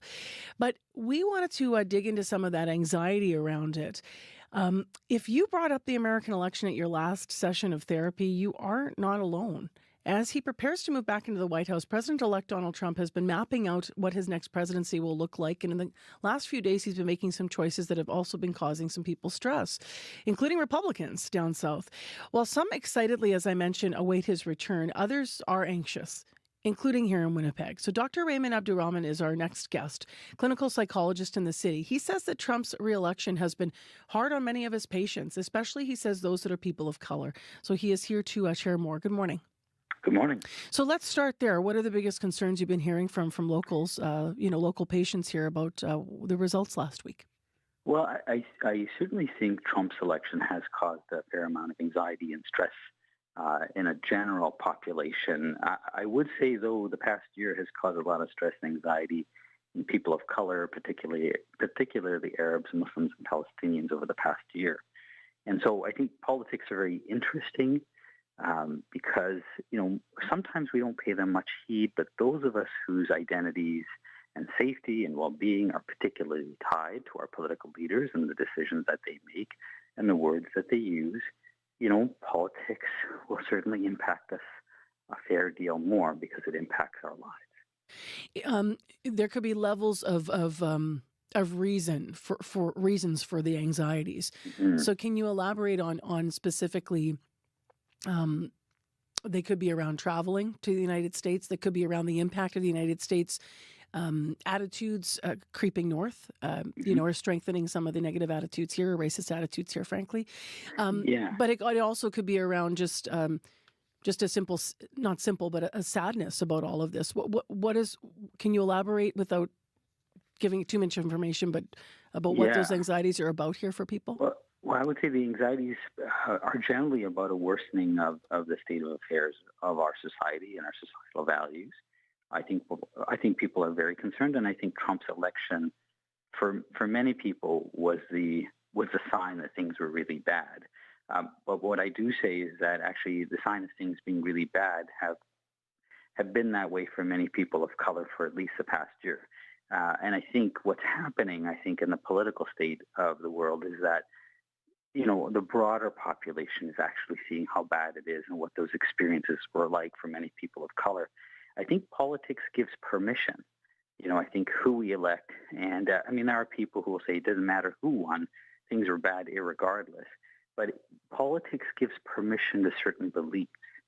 There are people who, I would say people of color, people from marginalized communities, they have politicized identities. There's no way that you can get out of being political because your safety and well-being is tied to what political leaders talk about. And when political leaders, even in the United States, talk about things, we don't recognize that impacts us up here. What furthermore, more people don't realize is that we have similar politics up here in Canada. I think sometimes people don't recognize that the issues that impact Americans, we think that it's like an isolated thing, and we sometimes look down our noses as Canadians to Americans, like we're a bit more smug. But we have the same issues here, and research does confirm, it doesn't matter how polite we think we are. In fact, the politeness of not talking about the issues actually exaggerates the problems up here in Canada. And so that's what I would say. Having said that, what do you say to the idea of a break in talking about the issues? I'm just wondering how much I'm hearing a lot of people at least say that, if what's causing your stress is what happened in the States and the results, and obviously by extension all the policies and people that we're hearing and attitudes and people thinking, oh my gosh, like the next 4 years or beyond, and what does it mean for the bigger state of the world, and looking around, how much people can't take all of that all at once. So what do you do with that if you want to remain informed, remain vigilant even? But you just, what do we do with what does one do with their anxieties? Well, I think it's really important to stay informed. And, like I say, I'll talk personally. Staying informed is not a matter of just staying informed for people in my community. Staying informed is a matter of safety and well-being. I'm not a news junkie because I find the news interesting. I'm a news junkie because I have to live my life and I have to know if it's safe to leave the house and whether I can go to the mosque. So the recommendation psychologists make, including myself, is to try to take a break from the news, to be able to set times when you are actually online and deciding to check. The dilemma, Marcy, is that it's not just been this election. It's been the past year. What we've been watching on social media has really kind of frightened everybody. And the real heart of the issue is, how does one turn away from what's been happening? And at the same time, how does one stay informed and keep a break? And sometimes it almost feels like taking a break creates a lot of guilt for people because they feel like they at least need to witness. But I still would suggest very strongly to find ways to keep joy in our lives and to look for the connections that we've made. And I think the silver lining on the cloud is that the awareness of what is happening in the world has certainly woken a lot of people up. And in that, we find community. And I think about Bell Hook's quote about how community and resistance is really an important thing. And so when we find that community, when we see people, when we meet other people who recognize our value and our worth, that's really the break I think that we need, is our connection with other people. Would you be on social media right now? Or how would you understand how to be on social media right now to keep your mental health safe and still stay informed, as you said? Yeah, I am on social media. I do my very best to watch frivolous things sometimes. But the dilemma, as I said, is a sense of guilt, right? So I'm a baker and I post my baking. I took a break from baking and posting baking for a very long period of time. I know that there are people in the world who are suffering who see my posts, and there's a great sense of guilt in even having that enjoyment. And I think a lot of people have that. But I think if we balance our joy with responsibility, I think that's a nice balance that we look for. That, we don't just turn a blind eye, but we bear witness. We take the responsibility of engaging in action that helps our fellow human beings. And then we also find moments of joy. And that's the balance I think we need to find. Anything you want to leave us with that I haven't asked about? No, just for people to be mindful that it wasn't what we think occurred with the recent election wasn't just that.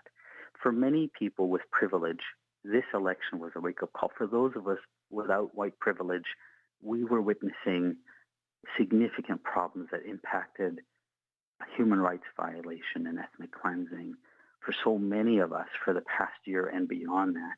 And so, I'm happy people are seeing what is actually happening, because I think prior to that, sometimes our political labels really hide the dilemma and the problems that face marginalized people and people of the global majority, of the global South.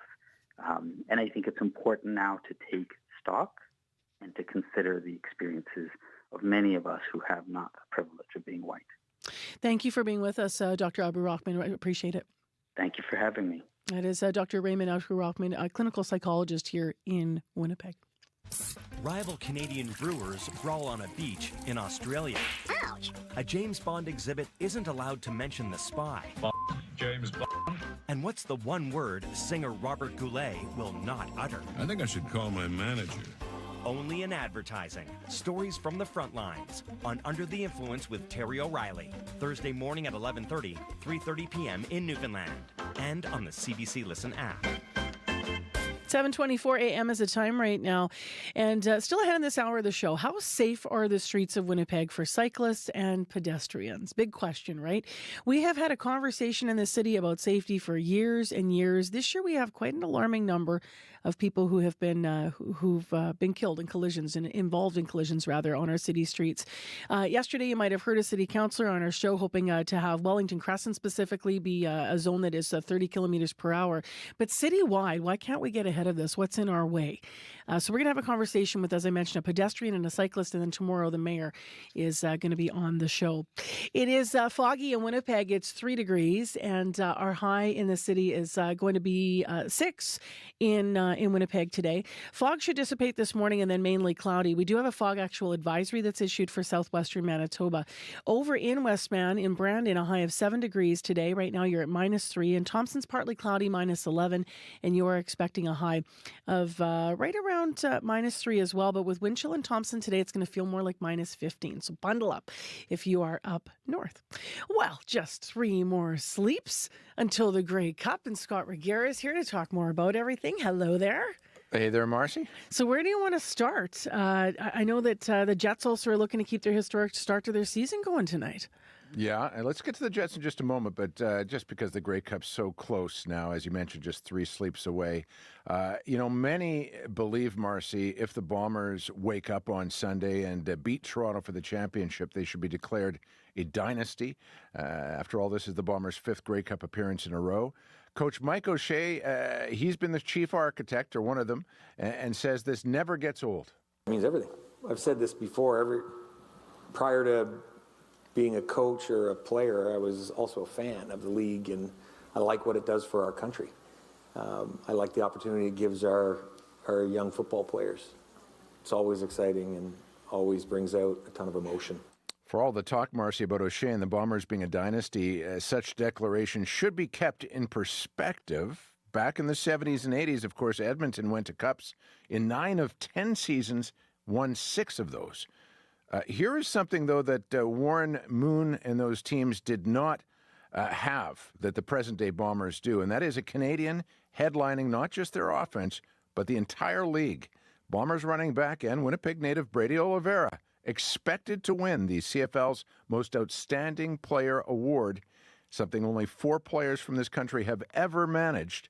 That award to be given out tonight, 9:30 Central Time. What a year. I'm so excited to see if he takes that award this year.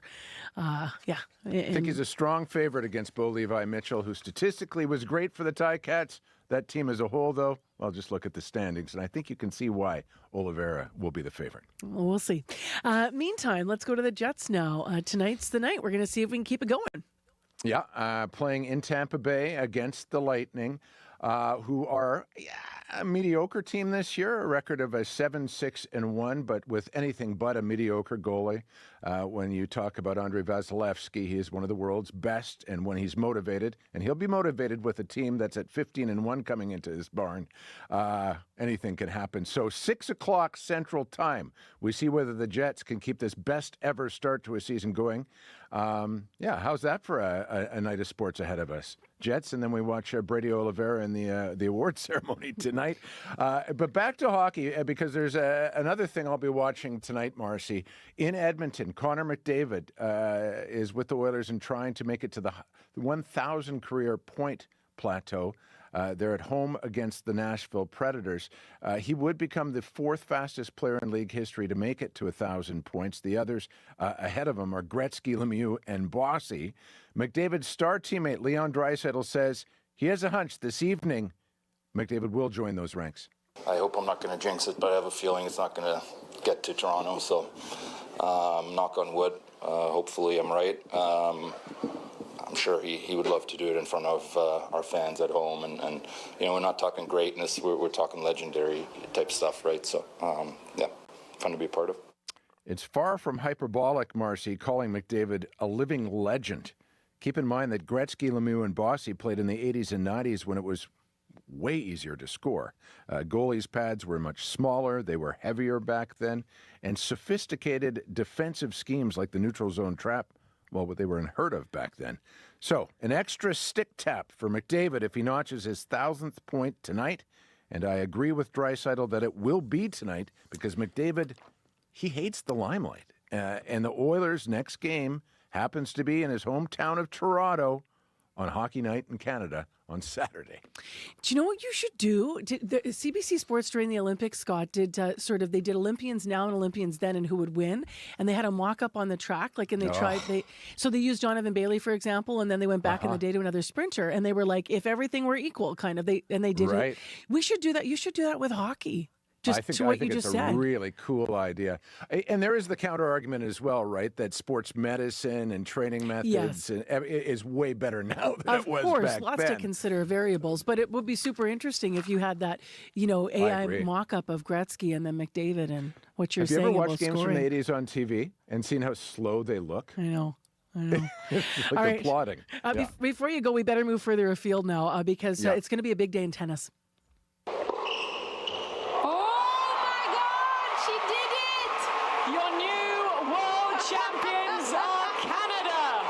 The son of Canada winning last year's Billie Jean King Cup, led by Leila Fernandez, the Canadians topped Italy for what is the sports version of the World Cup. An incredible achievement, Marcy, that Canada will begin defense of this weekend. That tournament starts today, and we'll be all over it for the next little while. All right, take care. We'll talk to you tomorrow. Sounds good. That's Scott Reguer with Morning Sports on CBC. I'm Marcy Marcusa. Thanks for being with the morning show today. Fog and 3 degrees in Winnipeg. Be careful with the fog out there, by the way. Still ahead, we're going to party like it's 1899 with a special exhibit at the Costume Museum here in Winnipeg. Right now, though, your CBC Winnipeg News. This is CBC News. Good morning. I'm Heather Wells in Winnipeg, and this fog is going to clear out later this morning, leaving us with a cloudy day and still warmer than seasonal, a high of 6. Advocates for people with disabilities say an assessment backlog is preventing many of them from using Winnipeg Transit Plus. They went to City Hall asking for action yesterday to address the months-long delays some users face.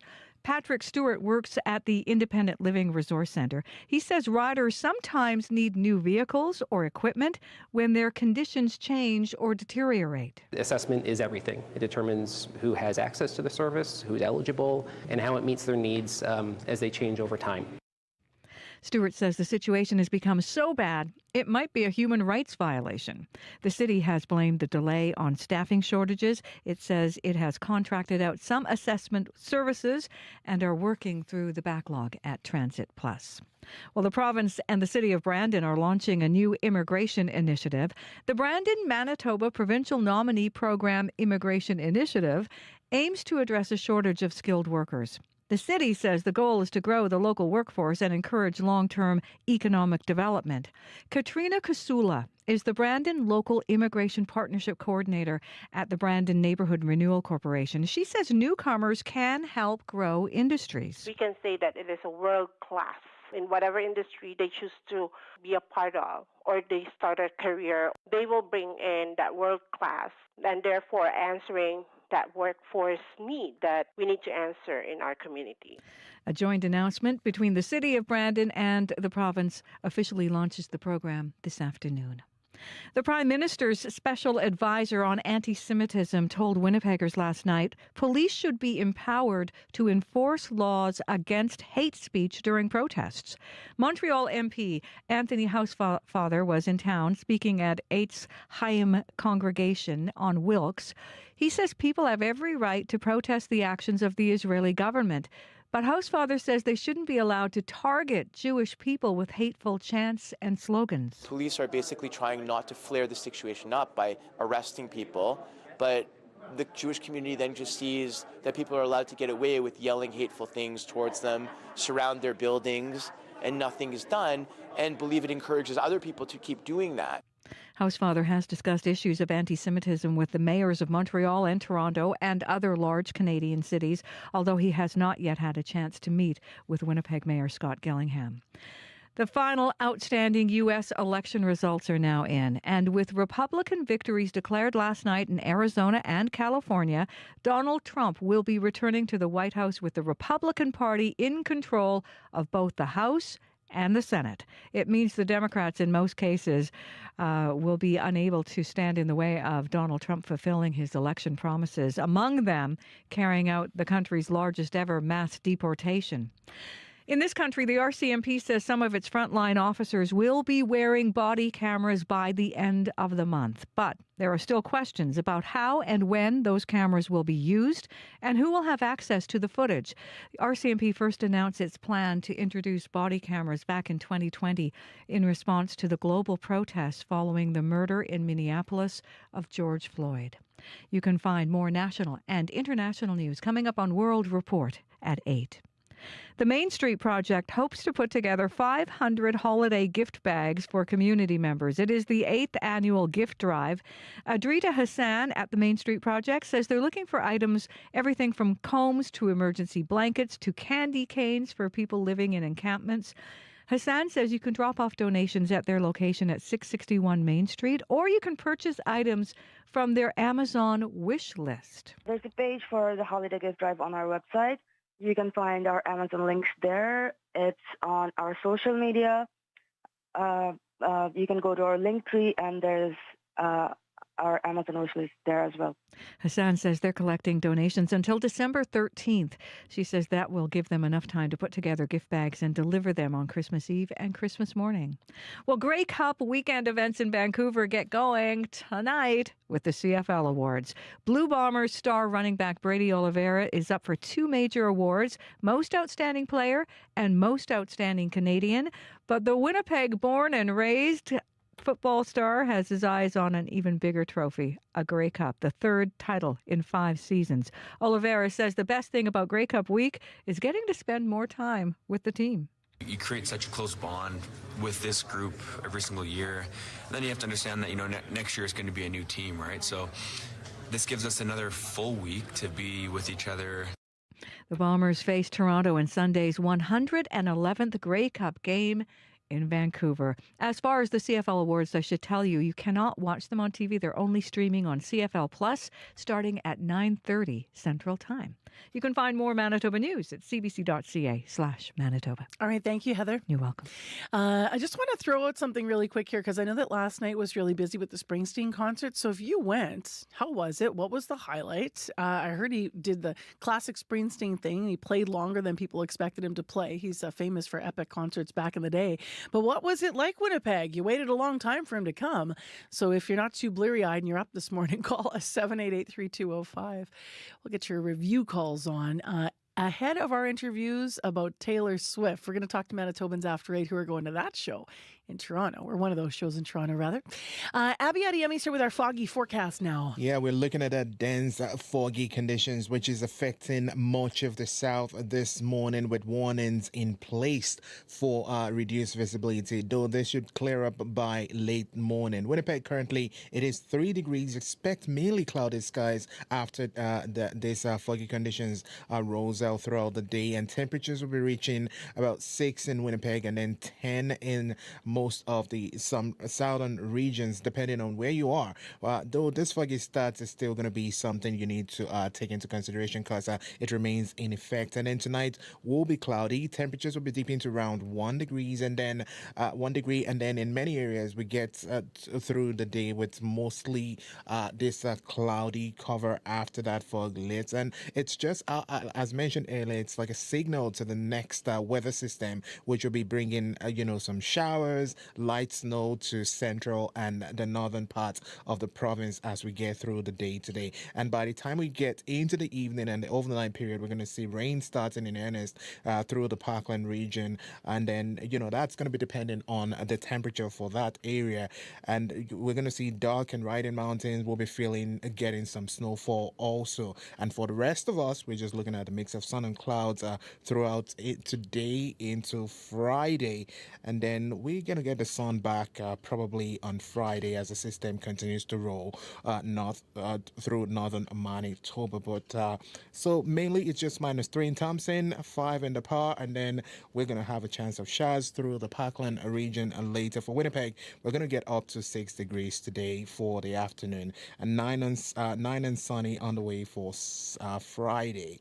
and a bit of rain for the weekend as we approach the Santa Parade. But right now, let's talk about today. 3 degrees heading to a high of 6. Yeah, we're going to have to get Santa some red rain boots, I think. Definitely. For the parade here. Thanks, Abby. Thank you.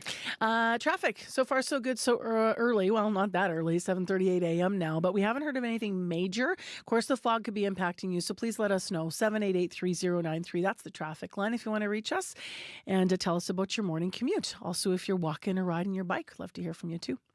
Well, next in the show, it was how some women wrap themselves up for a night out on the town. The Costume Museum of Canada is showcasing an array of colorful capes and colorful cloaks. The exhibit shows us what life was like in Manitoba from 1880 to 1950. And CBC Manitoba's community reporter Shanley Vidal stopped by the exhibit on Arthur Street earlier this week.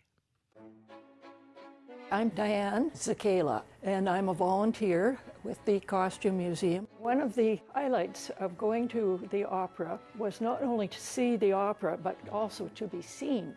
So therefore, you had to wear something that was quite outstanding. You wanted to be noticed. So certainly this bright orange or pumpkin-colored silk velvet 3/4 coat would catch people's eyes. The sleeves are extremely interesting because they're gathered, and you can see that they're shirred into the side here. And it also has a very large pointed hood at the back.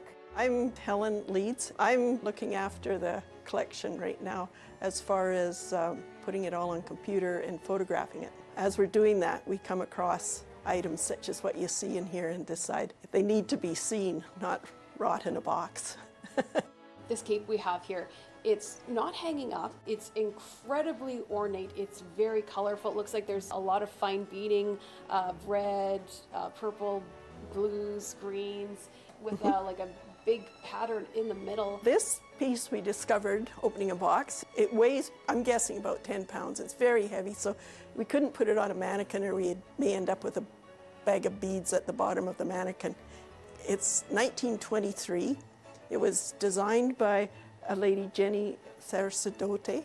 I don't know if I said that right, but she was a Parisian designer, and she would have been in the same time as Coco Chanel. This is all gold, even inside, all gold thread in there. This is the inside of the cloak, and you can see it's all silk, and then the gold embroidery goes all the way through it. There is a lot of gold, and it seems to just shimmer. Blue flowers, they all have the gemstones inside of them. It's beads, and it's also got claw ornaments in there as well. What kinds of places back then would they have gone? They would have gone to the Princess Opera House on Main Street. Later on, they would have gone to the Walker Theatre, which is now the Burton Cummings Theatre. But there were quite a few theaters at that time. This is something for people who were wealthier. They had to afford to be able to go to the opera or to the theater, and they had to have the clothes, and certainly the ladies would have gowns and hair ornaments, fans, long gloves, shoes to match the opera coats that you see today. And the men would also be dressed formally with a top hat, bow tie, a walking stick. So they really made quite a handsome couple as they got ready to go out. We set this table up just to say that men also attended the opera, and there were some kind of unique features that the men had. And one of the most unique one is this, what they call kind of a pancake hat, which is actually a silk top hat. And I've never pushed it, but it's spring-loaded in that it will actually produce a top hat. Why does it have the ability to flatten like that? One is for convenience of being in an opera. You have to do something with your hat. Some of the old theaters used to actually have a shelf under the seat for hats. A lady from Stirling, Scotland, sent this cape to a 12-year-old young lady in Minnedosa in 1902. What's really interesting there is all the, I guess, the taffeta. It makes it look like rose petals going down the front and around the neck. Beautiful red plush fabric has been clipped with pinking shears. The edges are not finished at all. This evening cloak is from 1938. It's made of plush velvet. It's a fitted type of a coat. But the history behind this one's interesting in that it belonged to Mrs. Abbott, and she was the wife of the Dr. Abbott that has the Abbott Clinic here. But her claim to fame is that she was actually one of the 2 women that graduated from U of M in a science degree and in 1919. And she was the first president of their students' union at that time from 1918 to 19. So she has her own history. The hat actually is colored feathers on the side of the hat. It almost looks like earmuffs, the cloak here. It's this striking royal purple color, and what's really interesting is the texture. They call it puff quilting. 6 colored buttons down the front, and the collar and the long sleeves. Like it looks very, very elegant. They're all authentic, they're not reproductions. We get the history or the provenance with some of the garments, so we can look back and see, yes, this was worn by Mrs. So-and-so, or the family bought this for their daughter, or where it came from. And the unique part of the fabrics, very lush, sumptuous fabrics, a lot of detail, a lot of interesting and intricate clothing construction as well.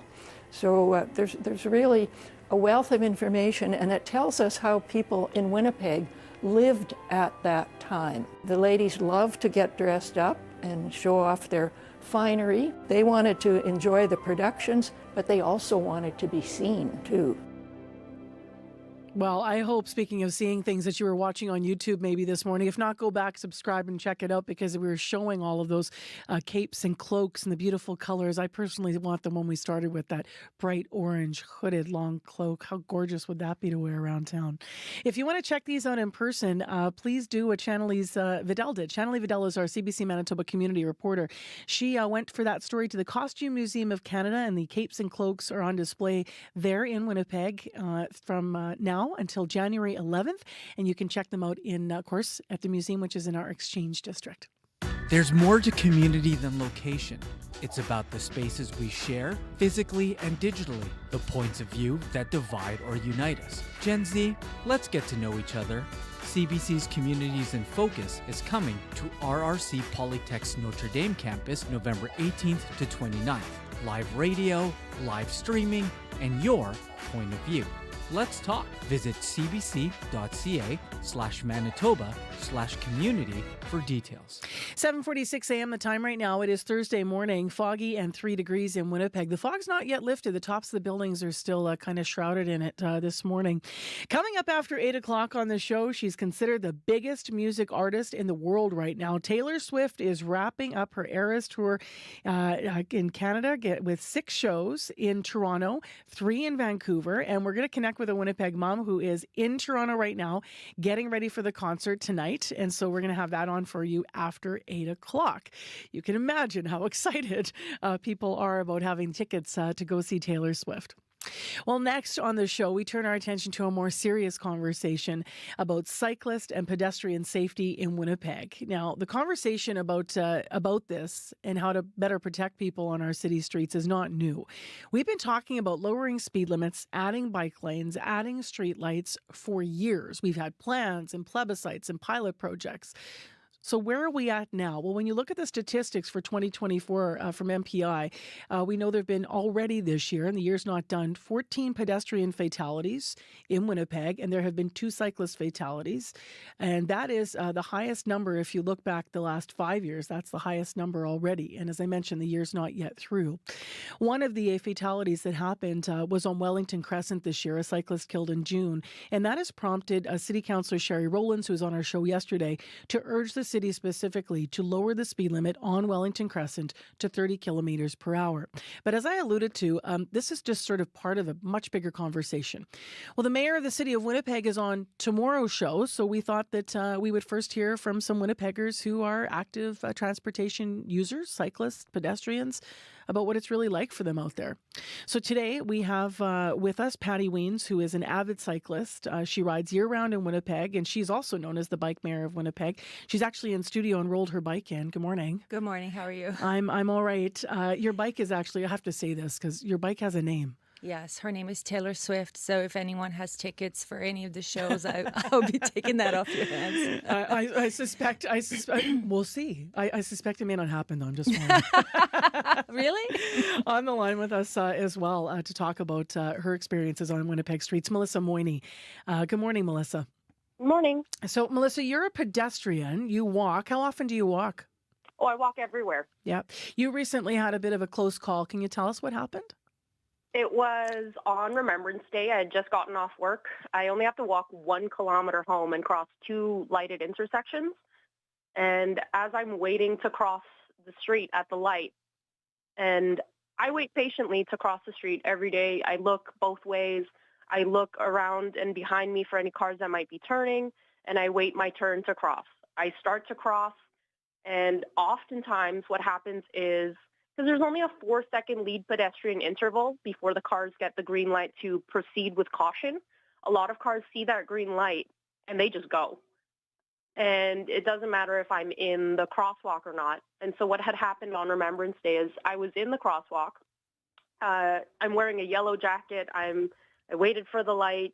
I'm in the middle of the cross light. I have my flashlight on my phone to make myself more visible so that people can see the light. And this car, they get the green light and they come towards me. And I start waving my flashlight around so that they can see me a little bit more. And he just kind of like swerves around me. And I lose my mind in that moment. And I yell at him. It's like, do you not see me? I still have 5 seconds left on this countdown for the timer to finish crossing the street. And this guy becomes so enraged. He pulls over on a side street after the intersection, gets out of his car, waits for me, and then yells at me. And I just couldn't believe it. I told him he's supposed to wait for pedestrians to finish crossing the street before proceeding. And he nearly just mowed me down. He told me to do better. I'm going to ask Patty for her experiences on a bike right away, but I just want to ask you one quick question here to follow up here, Melissa. As a pedestrian in Winnipeg, how often do you feel like you're in danger because of traffic? And maybe has the idea of you being blamed, as you put it, in this situation, is that something you felt before? It's definitely something I've felt before. I can walk everywhere, as I said. So this happens quite often. I would say at least once a day. Once a day, what? A close call or? Once a day where a car will be coming towards me and then not really realize that I'm in the intersection. And then they'll either stop or they will go around me. Got it. It's quite often. Like it's pretty much every day, at least once. Actually, on my walk home on Remembrance Day, it happened twice, but one car stopped. And then the other guy just swerved around me and then yelled at me. So Patty, I've heard before that if you're a cyclist in this city, that it's people sort of are casual about saying, "Oh yeah, you expect to be hit." Is that right? Correct. How often have you had run-ins where it's been a close call or something's happened? I'm lucky. I only have 4 blocks where I interact with drivers during the summer. In the winter, it's longer. It's more because I take the shorter way to work. But I would say that for those 4 blocks, it's the 4 blocks I feel most scared. Drivers not giving me the right of way when there's parked cars. When there is a right turn on red and I'm at the intersection, one driver grazed my elbow because he just had to make that right turn. Even though the light was about to turn green, there's this impatience, this rush, this hurry, this anger. It's like they don't want to be in their car, but they don't want anyone in their way either. So when you say graze your elbow, what do you mean? Actually he touched you my with elbow. The car? Yes, with his car, with his mirror, and then yelled at me to get off the road, add expletive. Can you tell me what stretch you are interacting with cars? Like on your commute, where is that? So I take 2 blocks south of Portage here, right before Broadway, cross Broadway and go to Westminster. Then I'm on a bike lane. Then I'm on Wolseley, which is a different problem. Drivers are not respecting the 30-kilometer speed limit. Those speed bumps are more like speed ramps right now. So why does 30K matter? Because this is sort of at the heart of the conversation. How much of a difference would that make to you as a cyclist if it were lowered? Not just on Wellington, which precipitated the conversation, but across the city, just to think about that idea. Well, I'm on an e-bike and I can hit 30 kilometers if I'm going really fast, right? So think about that. We would be about the same speed. Most regular bikes, most people ride at about 20 kilometers. So you don't have that speed differential, right? And when people are forced to go a little bit slower, they're also paying more attention. So that's why it's so important. It's also important for pedestrians. When you're crossing and someone's going, if the speed limit is 50, people are going 60. We know this. Right? Patty, what about for you? Pardon me, not Patty. Melissa, what about for you? What difference would it make as a pedestrian if the speeds were slower, or would you be looking for other infrastructure to make you feel more confident walking around? I think it's truly a combination. I mean, like, I would love better infrastructure, but slower speeds would definitely be a good place to start. Whoops, I turned my mic off. What better infrastructure when you're saying you would love better infrastructure?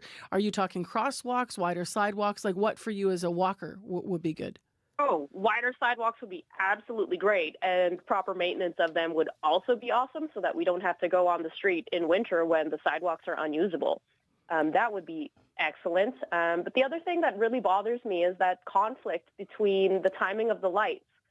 So many intersections give cars the green light to proceed with caution through a turn, even though there's an active crossing light for pedestrians.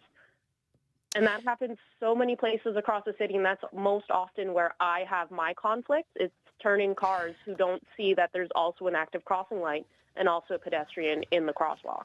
I want to spend our last 2 minutes here talking about what is happening in terms of politically, because we have this motion that's just been put forward about Wellington, but we also know that we've been talking about this for years and years and years. So the mayor's on tomorrow. I'll start with you, Patty. What's the ask overall as somebody who cycles, all the time and would really just like the city to feel safer? I would like Scott Gillingham to put his money where his mouth is. He rides a bicycle. It's time to put some political will in making real change, leaving a legacy where the vulnerable road users are feeling safe on the streets, not just more lanes. That's not going to fix the problem. It would cost a fraction of what it would cost to widen Keniston to finish our bicycle network in the city, and it could be done quickly. And bicycle infrastructure brings more foot traffic.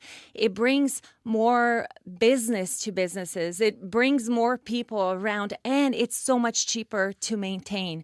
So if he wants to balance the budget, this is where we would like to see it happen.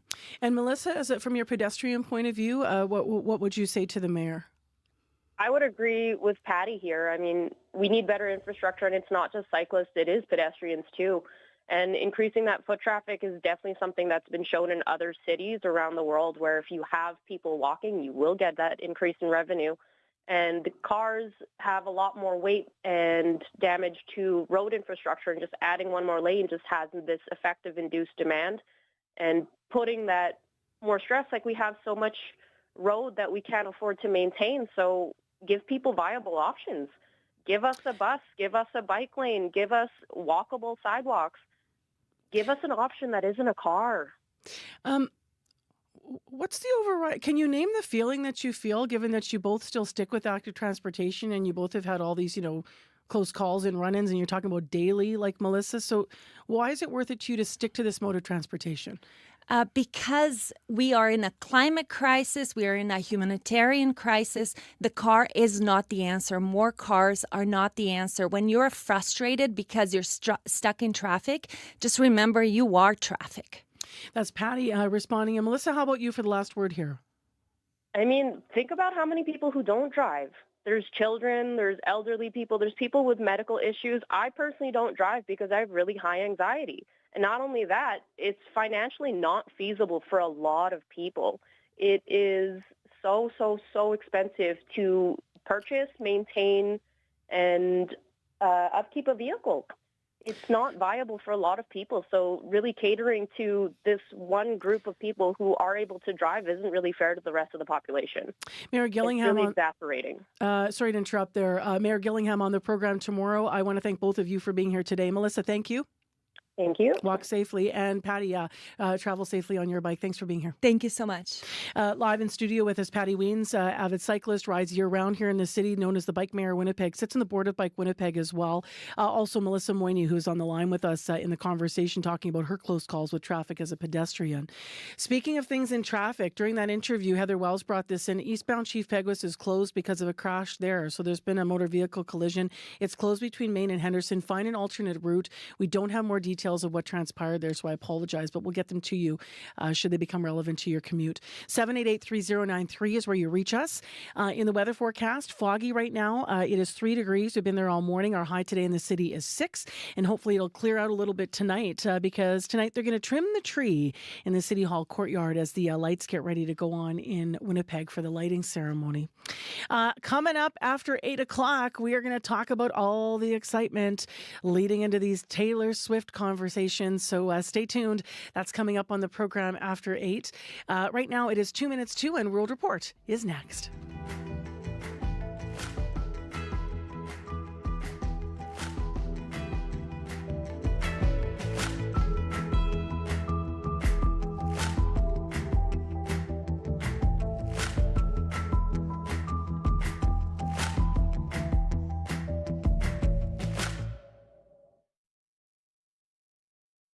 Today on Q.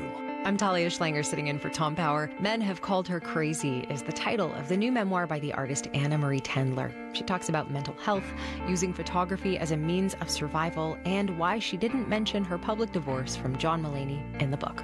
I've had a weird couple years. You've had a weird couple years. Q. This morning at 10:30 in Newfoundland, and on the CBC Listen app, or wherever you get your podcasts. The CBC News is next. Coming up in half an hour, it's The Current with Matt Galloway. It was years in the making, but last month First Nations leaders rejected a $48 billion deal with the federal government to fix child and family services. How to make a new deal transparent and equitable, coming up on The Current. This is World Report. Good morning, I'm Marcia Young. Donald Trump's election victory is looking even more decisive this morning. The Republican Party has maintained control of the House of Representatives. That means it has a trifecta of power south of the border. This is taking shape as we get a better picture of the second Trump administration and the key members being appointed by the president-elect. Freelance reporter Steve Futterman has more. It became official yesterday. Republicans are set to have an iron hand in Washington. Total control with the trifecta. Lance Trover is a GOP strategist. It's full steam ahead for the Trump agenda. I mean, I got to believe the folks at Mar-a-Lago are absolutely thrilled with this news. The official word came on the same day that Donald Trump went to the White House to have a formal meeting with Joe Biden. Politics is tough, and it's, in many cases, not a very nice world, but it is a nice world today, and I appreciate it very much. A transition that's so smooth, it'll be as smooth as it can get. It may have been smooth between Trump and Biden, but late in the day, Trump rocked the Capitol with news of his choice for Attorney General, controversial Republican Congressman Matt Gaetz, who has been under an ethics investigation in the House involving allegations of improper sexual conduct with a minor. Some Republicans are already opposing Gaetz. Max Miller is a Republican House member from Ohio. The president is smart enough and his team is smart enough to know that Mr. Gaetz will never get confirmed by the Senate whatsoever. The House ethics report was supposed to be released as early as tomorrow, but after the Attorney General announcement, Gaetz resigned his seat, so the report may never come out. Steve Futterman for CBC News, Los Angeles. Donald Trump's impending presidency will loom large over the first 2 international meetings being held since the U.S. election. World leaders, including Prime Minister Justin Trudeau, are going to Peru. First, they will attend the Asia-Pacific Economic Cooperation Summit. Then they go to Brazil for the G20. Karina Roman has more. U.S. President-elect Donald Trump won't even be there, but he will impact the APEC and G20 summits.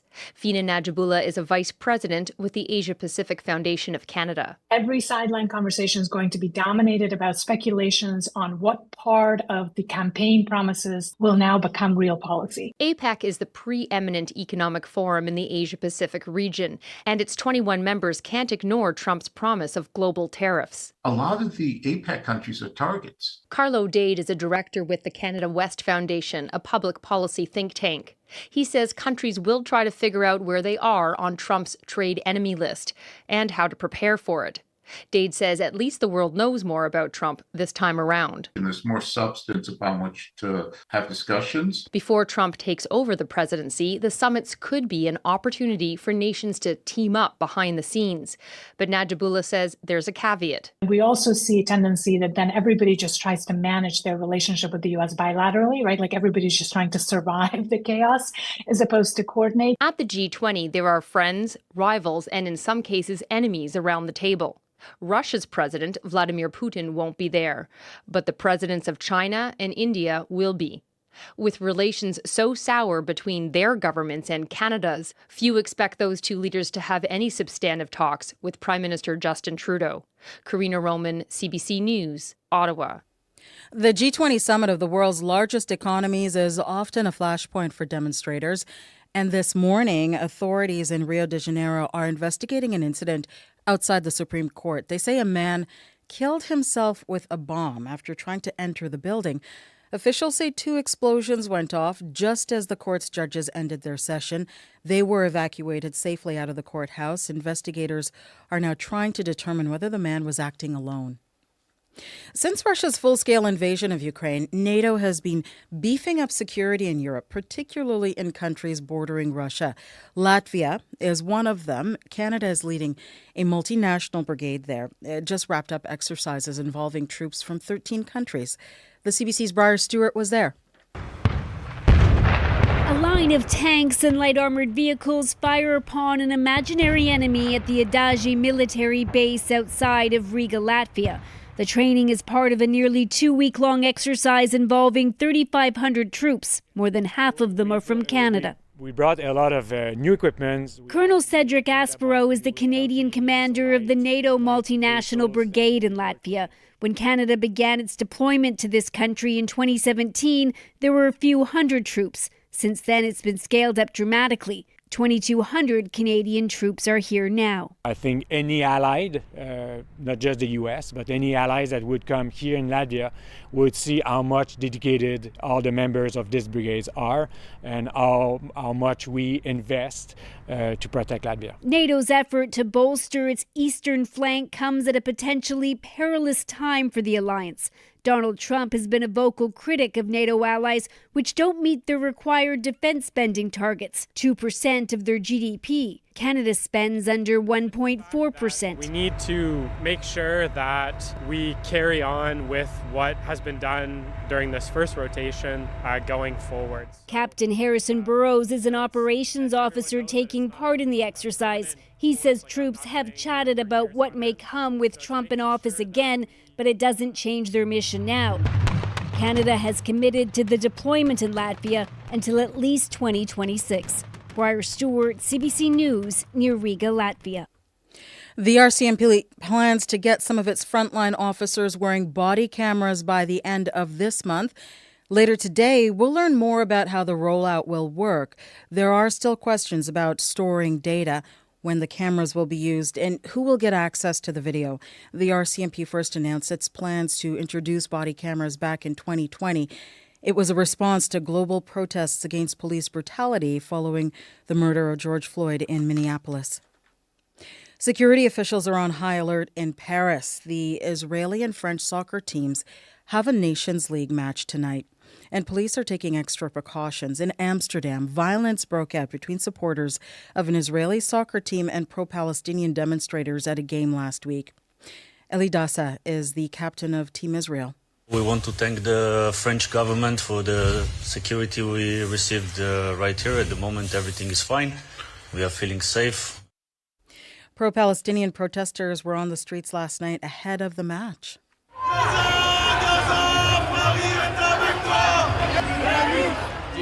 They accuse Israel of committing crimes against humanity, and they say the country's teams should be excluded from sporting events. About 4,000 police officers will secure the Stade de France tonight. Officials expect turnout to be low at just 1/4 of its capacity. Another big event happening tonight on the side of the Atlantic, the first Canadian stop of the Eras Tour. Are you ready for it? Tens of thousands of Taylor Swift fans will be in Toronto for the big event. They are coming from all across the country and other parts of the world, and they are bringing their friendship bracelets and bedazzled outfits with them. As Magda Gabriselassie reports, Toronto city officials say they are prepared.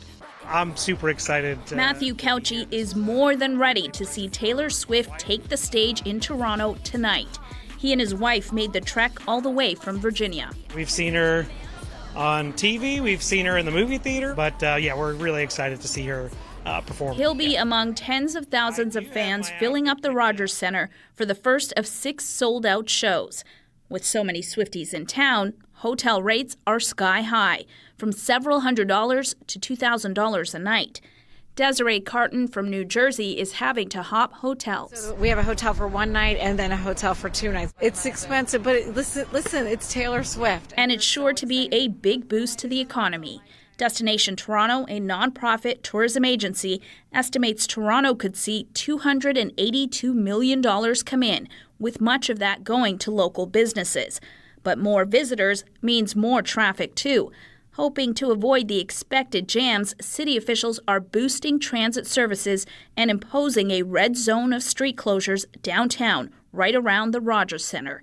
Barbara Gray is with Toronto's Transportation Services. If you can, please take transit, walk or cycle to the shows or to any other events you are attending in the area. Wise words as the first wave of Taylor Swift fans take over the city for the next 10 days. Magda Gabriselassie, CBC News, Toronto. I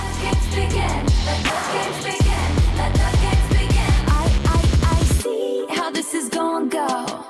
Touch me and you'll never be alone. Island breeze and lights down low. That is World Report. I'm Marcia Young.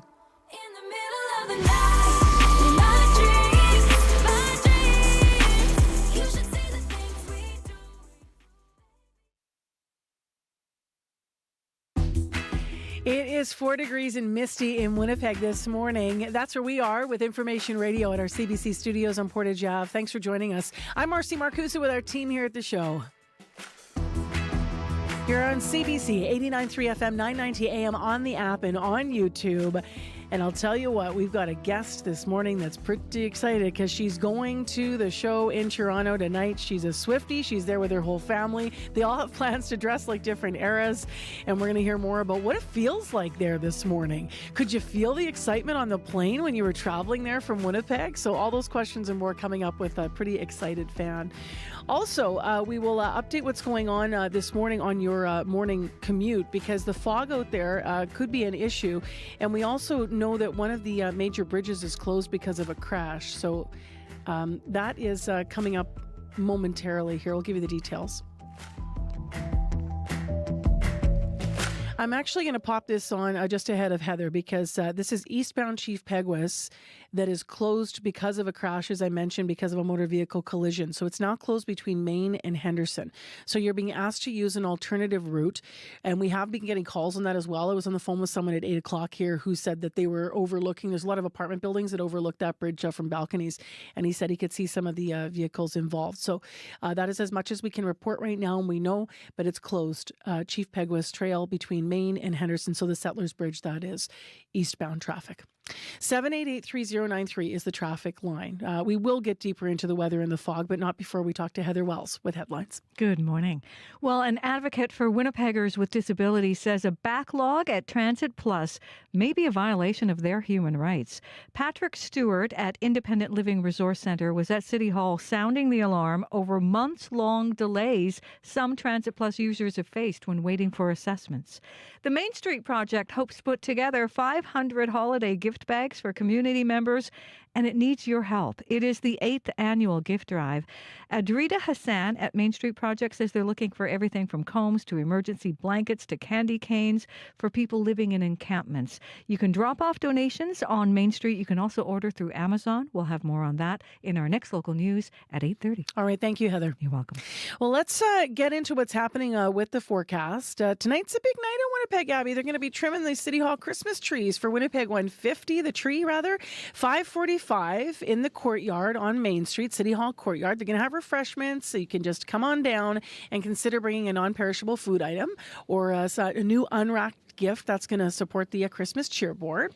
What's the day going to be like, and what's tonight going to bring for weather? Definitely for that event, the fog should be clear by that time, and then just some cloudy conditions, and we're still going to have that mild weather because it's going to be between 6 and 10 degrees at that time. Though we are dealing with fog in the southern regions this morning, which will clear as we get late into the morning. Then we'll see mainly cloudy skies throughout the day. Temperatures will reach, as mentioned, between 6 and 10 degrees. Now, that's going to be dependent on wherever you are in the southern region, and then some cloudy conditions tonight, though we deep to around -1 later tonight. Winnipeg, we've gone up by 1. We're now at 4. We're still having that fog advisory in effect. We're hearing near zero visibilities in some areas. So if you're driving, use caution and look out for those days. I will mention again if you're on the highway. That should clear this morning, then cloudy conditions and warm up to a high of 6.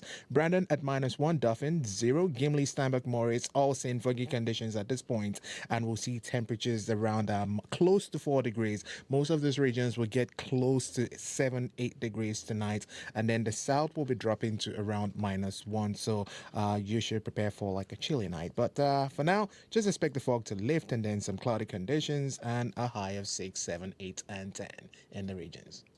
Thank you, Abby. Thank you. We're also getting some beautiful photos. This is, of course, before the cloud cover took over. And it depends where you are in the province this morning, because we got photos from Jeffrey at about 10 to 8 this morning.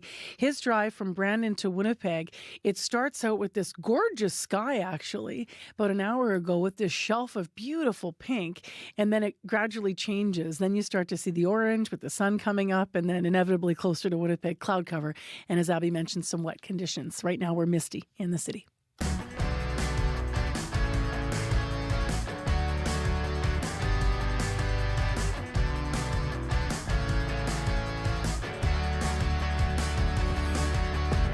They'd say I played the field before I found someone to commit to. And that would be okay for me to do. Every conquest I had made would make me more of a boss to you. I'd be a fearless leader, I'd be an alpha type. When everyone believes ya, what's that like? I'm so sick of. So you ready to make some memories, Swifties? You're lucky enough to be there or to be getting ready to go there. A lot of Manitobans making the trip to Toronto or maybe Vancouver later in the week to see the last leg of the Eras Tour with Taylor Swift. 6 shows, 3 in Toronto, 3 in Vancouver. Now, some Winnipeg Swifties are already in Toronto this morning to see Taylor Swift tonight, including my next guest. Angie Lamarand is on the line. She's there with her entire family, I understand, right now. Hi there, Angie. Hi there, Marcy. How are you feeling this morning? It's a Merry Swiftmas. Today is the day. We are very, very excited. What was it like? Now, did you fly there? And did you fly there, first of all? Yeah, we flew Tuesday night. Okay. It was very exciting. We spent the day here yesterday. What we did was we got up and we went and got our merch. And the scene at the Rogers Center was just so fun. They have the friendship bracelets outside, the giant ones on the building. All the people were lined up and they were playing Taylor Swift. They were already trading bracelets. My granddaughter traded bracelets with a ton of people, and it was so awesome. And that's just like a sneak peek of what tonight's going to be like. Could you already feel it on the plane? Like, did you look around and know who other Winnipeg Swifties or other Swifties? Yeah, we saw the bracelets. That's like the beacon. Yep. And then when you land in Toronto, do they have like a big banner, or like could you already feel it in the airport? It's a big airport, so I'm not sure. No, not as much in the airport, but once we got on the highway, we saw billboards. We love you, Taylor. Just all different like Christmas lights that are like, that say Swiftmas, and there's all kinds of signs everywhere. Some people who aren't Taylor Swift fans might not know sort of how the bracelets thing became a thing or what's behind it. Can you give us like the 101 on the bracelets? From my understanding, I'm not like a Swiftie and know all the lore. I'm a fan. My granddaughter and daughter are super fans. But I think that it just started with Swifties, and they just started trading bracelets, and it just kind of exploded with like anything with the Swifties. Like once they kind of latch on to something that's good, they just keep going with it. So who's all there with you? I said entire family. So how many of you are going to the show tonight? There's 4 of us. Okay. My husband and I are taking my daughter who's 30 and my granddaughter who's 8. And it's my granddaughter's first big concert. Wow. So yeah, it's really special. I've never been in Toronto with her, so that's new too. We've traveled together a little bit, but this trip feels really, really special. And you guys are concert goers anyway, I understand, like you and your husband. So you understand about that making memories thing. In terms of being there, and you mentioned being in line for merch yesterday or getting some merch. How long was the lineup for merch? Like, are the crowds really built, or are you still able to move around? Oh, yes. Okay. So it was the first day that the merch was on sale, and they had bike rack outside for pardon me. It's okay. Like a super long way outside the Rogers Centre. By the time we got there, it had been open for a couple of hours. So, but they pardon me, they were sold out of some items.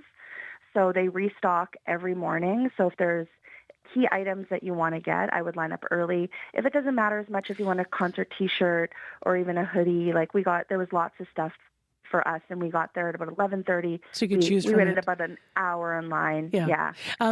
There's people here back home who are, if you're going to the show, then you're excited and feeling like, ooh, you know what's coming. Yeah. There's other people that are going to be going, oh. I know. How many times have you been asked how you got tickets, and what's the answer to that question? How we got tickets is we all signed up for the lottery for Verified Fan, and my daughter's best friend signed up as well. Shout out to Cheyenne, and she's not a Swiftie, and she got a code, so we were able to. I was able to log in through her account and get the tickets. So we got them on the on-sale day. What do you think? What do you think? Sorry to interject here. I wonder what the appeal is. You said you're a fan, but your granddaughter is, a super fan. What is the appeal of Taylor Swift? I just think that she's like a beacon for good. And I think that, her music and lyrics are super empowering, and she's putting on probably one of the most spectacular shows ever to be put on. So for me, as just a concert fan, live music fan, like, I want to see it, You want to say you were there. Yeah, and see it through my granddaughter's eyes and my daughter's eyes too.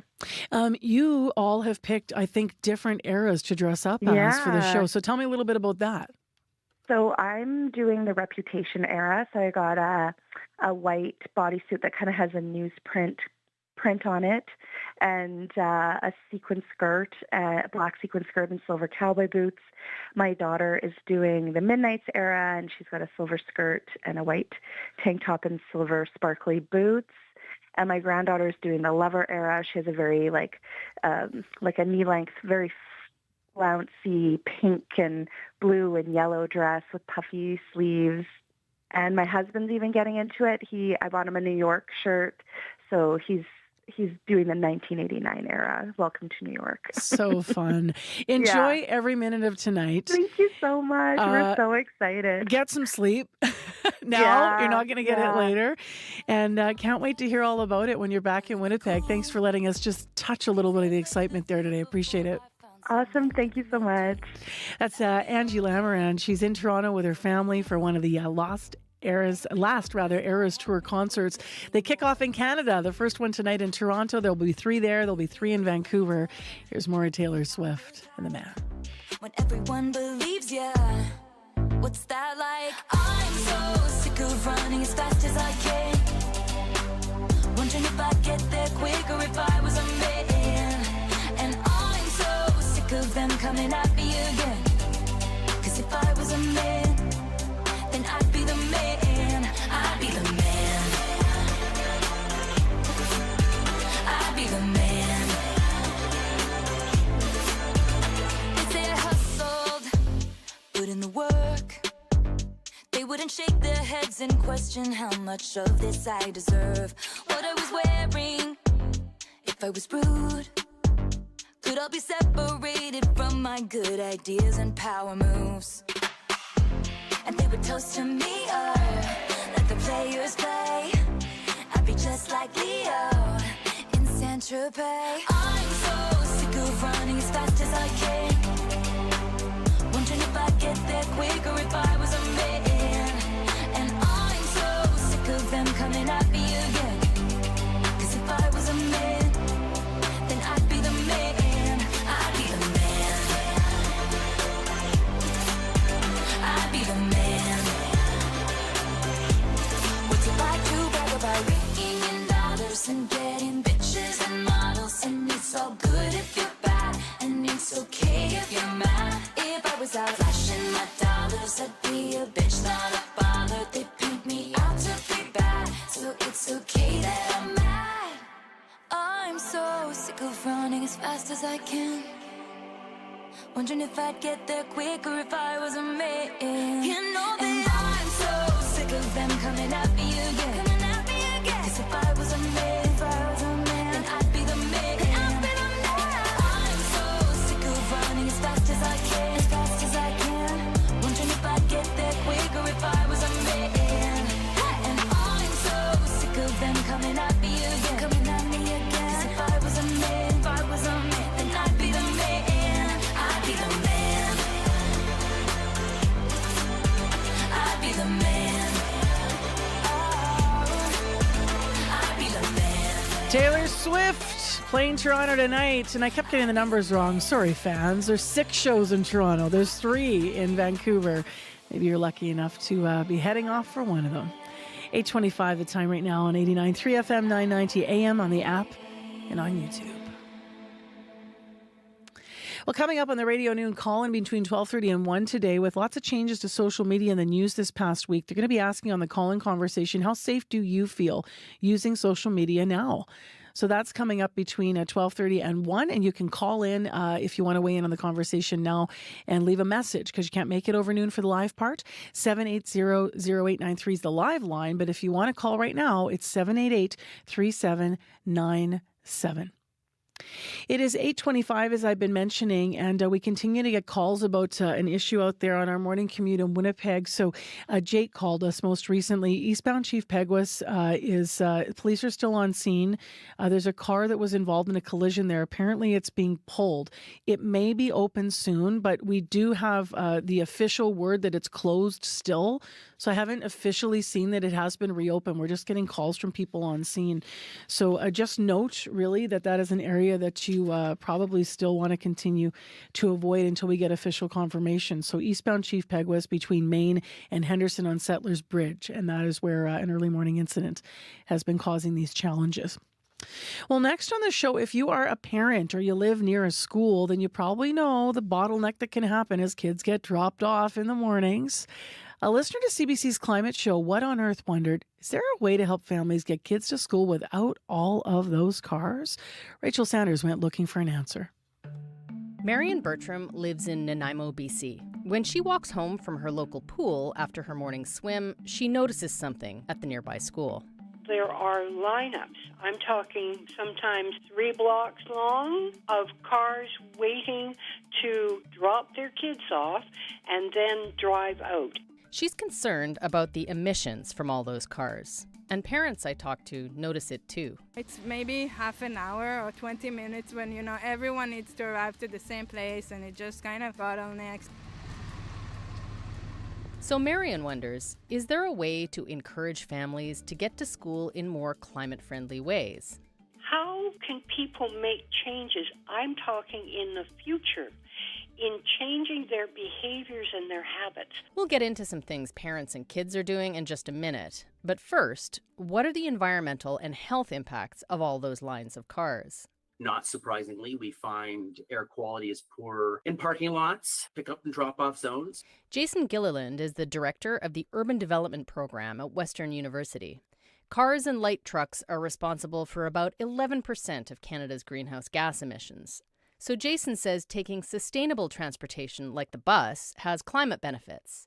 And getting to school on foot or bike has other upsides. Active transportation, or walking or wheeling to school, is a great form of physical activity. And of course, physical activity leads to so many other wonderful things. It's good for mental health and sleep. Walking to school with friends, parents, or caregivers can help build social connectedness. Kids who walk to school arrive at school ready to learn. They have reduced stress, reduced depression and anxiety. I'm sure you already know that biking or walking is a good thing.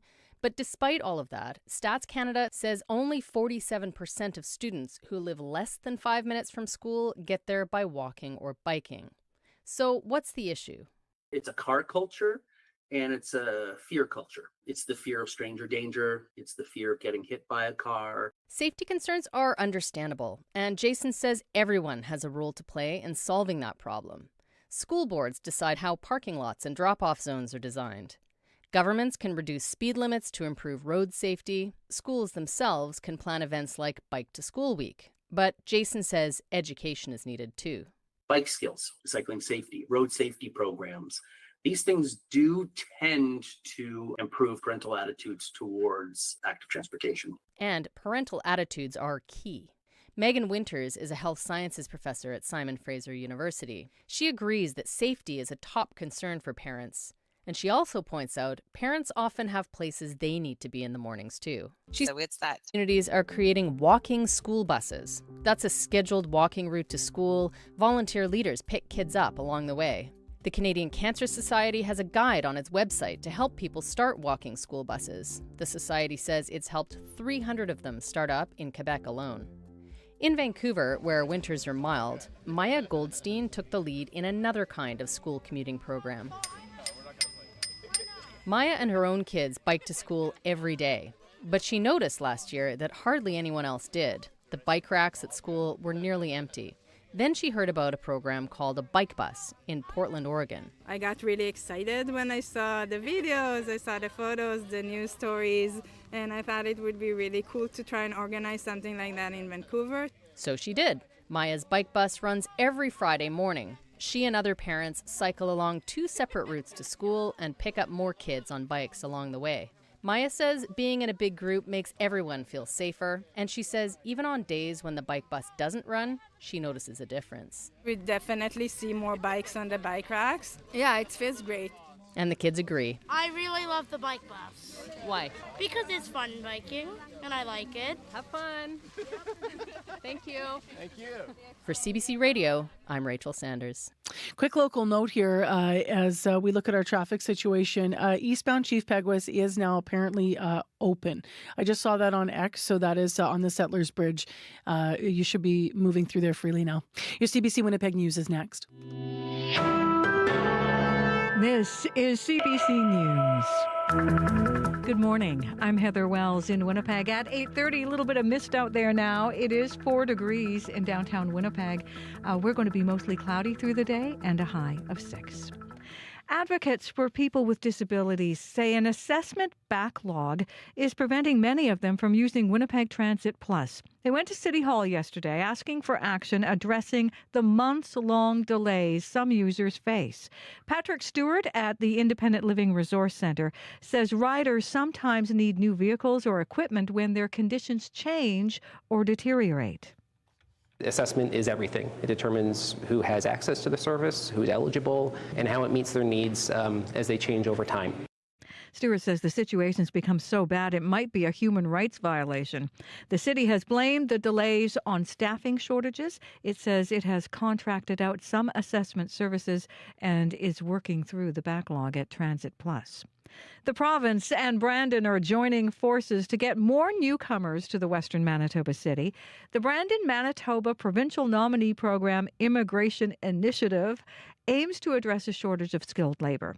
Katrina Kasula is the Brandon Neighborhood Renewal Corporation's local immigration partnership sponsor, coordinator, and she says initiatives like this are critical to growing the city's economy. Brandon sees that newcomers can help out in putting in those talents and for those talents and skills to be imparted to these organizations and different industries and help them grow as well. More information about the program will be officially released this afternoon at a joint announcement by the City of Brandon and the province. The Prime Minister's special advisor on anti-Semitism told Winnipeggers last night he has no problem with people protesting against the State of Israel. Montreal MP Anthony Housefather came to speak at Eitz Chaim congregation on Wilkes. He says there are ways for people to protest actions of the Israeli government without targeting Jewish people and shouting slogans they find hateful. If you have a bone to pick with the State of Israel, go in front of the Israeli consulate. Go in front of a government building. But don't go to the Jewish community school or the Jewish community center and make your chants, because then you're really targeting Jewish Canadians who have nothing whatsoever to do with the decisions made by the State of Israel. Housefather says he would like to see leaders do more to empower police to enforce laws against hate speech during protests. Well, the Main Street Project hopes to put together 500 holiday gift bags for community members, and they need your help. It is the 8th annual gift drive. Adrita Hassan at the Main Street Project says they're looking for items from combs to emergency blankets to candy canes for people living in encampments. Hassan says you can drop off donations at their location, 661 Main Street, or you can purchase items from their Amazon wish list. There's a page for the holiday gift drive on our website. You can find our Amazon links there. It's on our social media. You can go to our link tree, and there's our Amazon wish list there as well. Hassan says they are collecting donations until December 13th. She says that's so they have enough time to put together the gift bags and deliver them on Christmas Eve and Christmas morning. And also gearing up for Père Noël.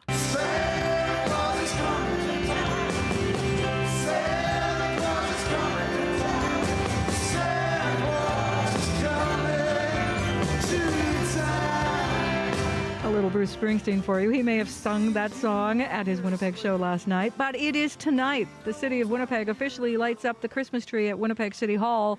The city's inviting you to head down to the courtyard at City Hall at 5:45 this evening for the Winnipeg 150 lighting ceremony. Organizers ask you to consider bringing a non-perishable food item or a new unwrapped gift to support the Christmas cheerboard. And on Saturday, of course, it is the Santa Claus Parade.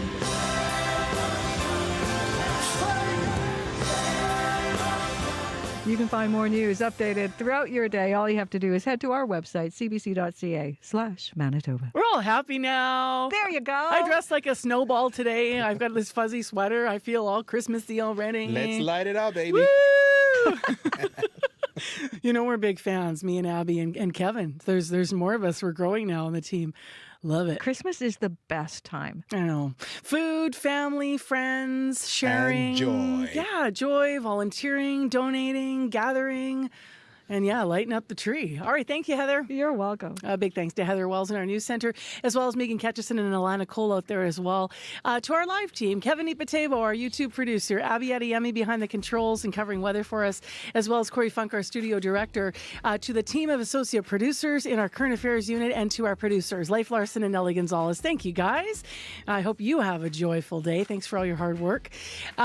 Chief Beguis, Settlers Bridge, open now, as I just mentioned before the news, so that's smooth sailing. And last word in the weather, Abby? Fog still impacting many areas in the southern regions, including Winnipeg, Gimli, Steinbach, Morris, and with low visibility, though this will be clearing late this morning, and we're going to see temperatures ranging from -8 in Thompson to 3 down south. Foggy. It's going to become breezy in most areas as the day progresses. We'll see highs of 6 in Winnipeg and 8 in Dauphin. All right, take care and be well, everyone, and thank you for listening. If you can't catch the full show, or you want to absorb the show in a different way, or really think about the province and you want more conversation around some of the things you hear on the air, consider checking out our podcast. This is Manitoba, and we post it daily. You can find new episodes.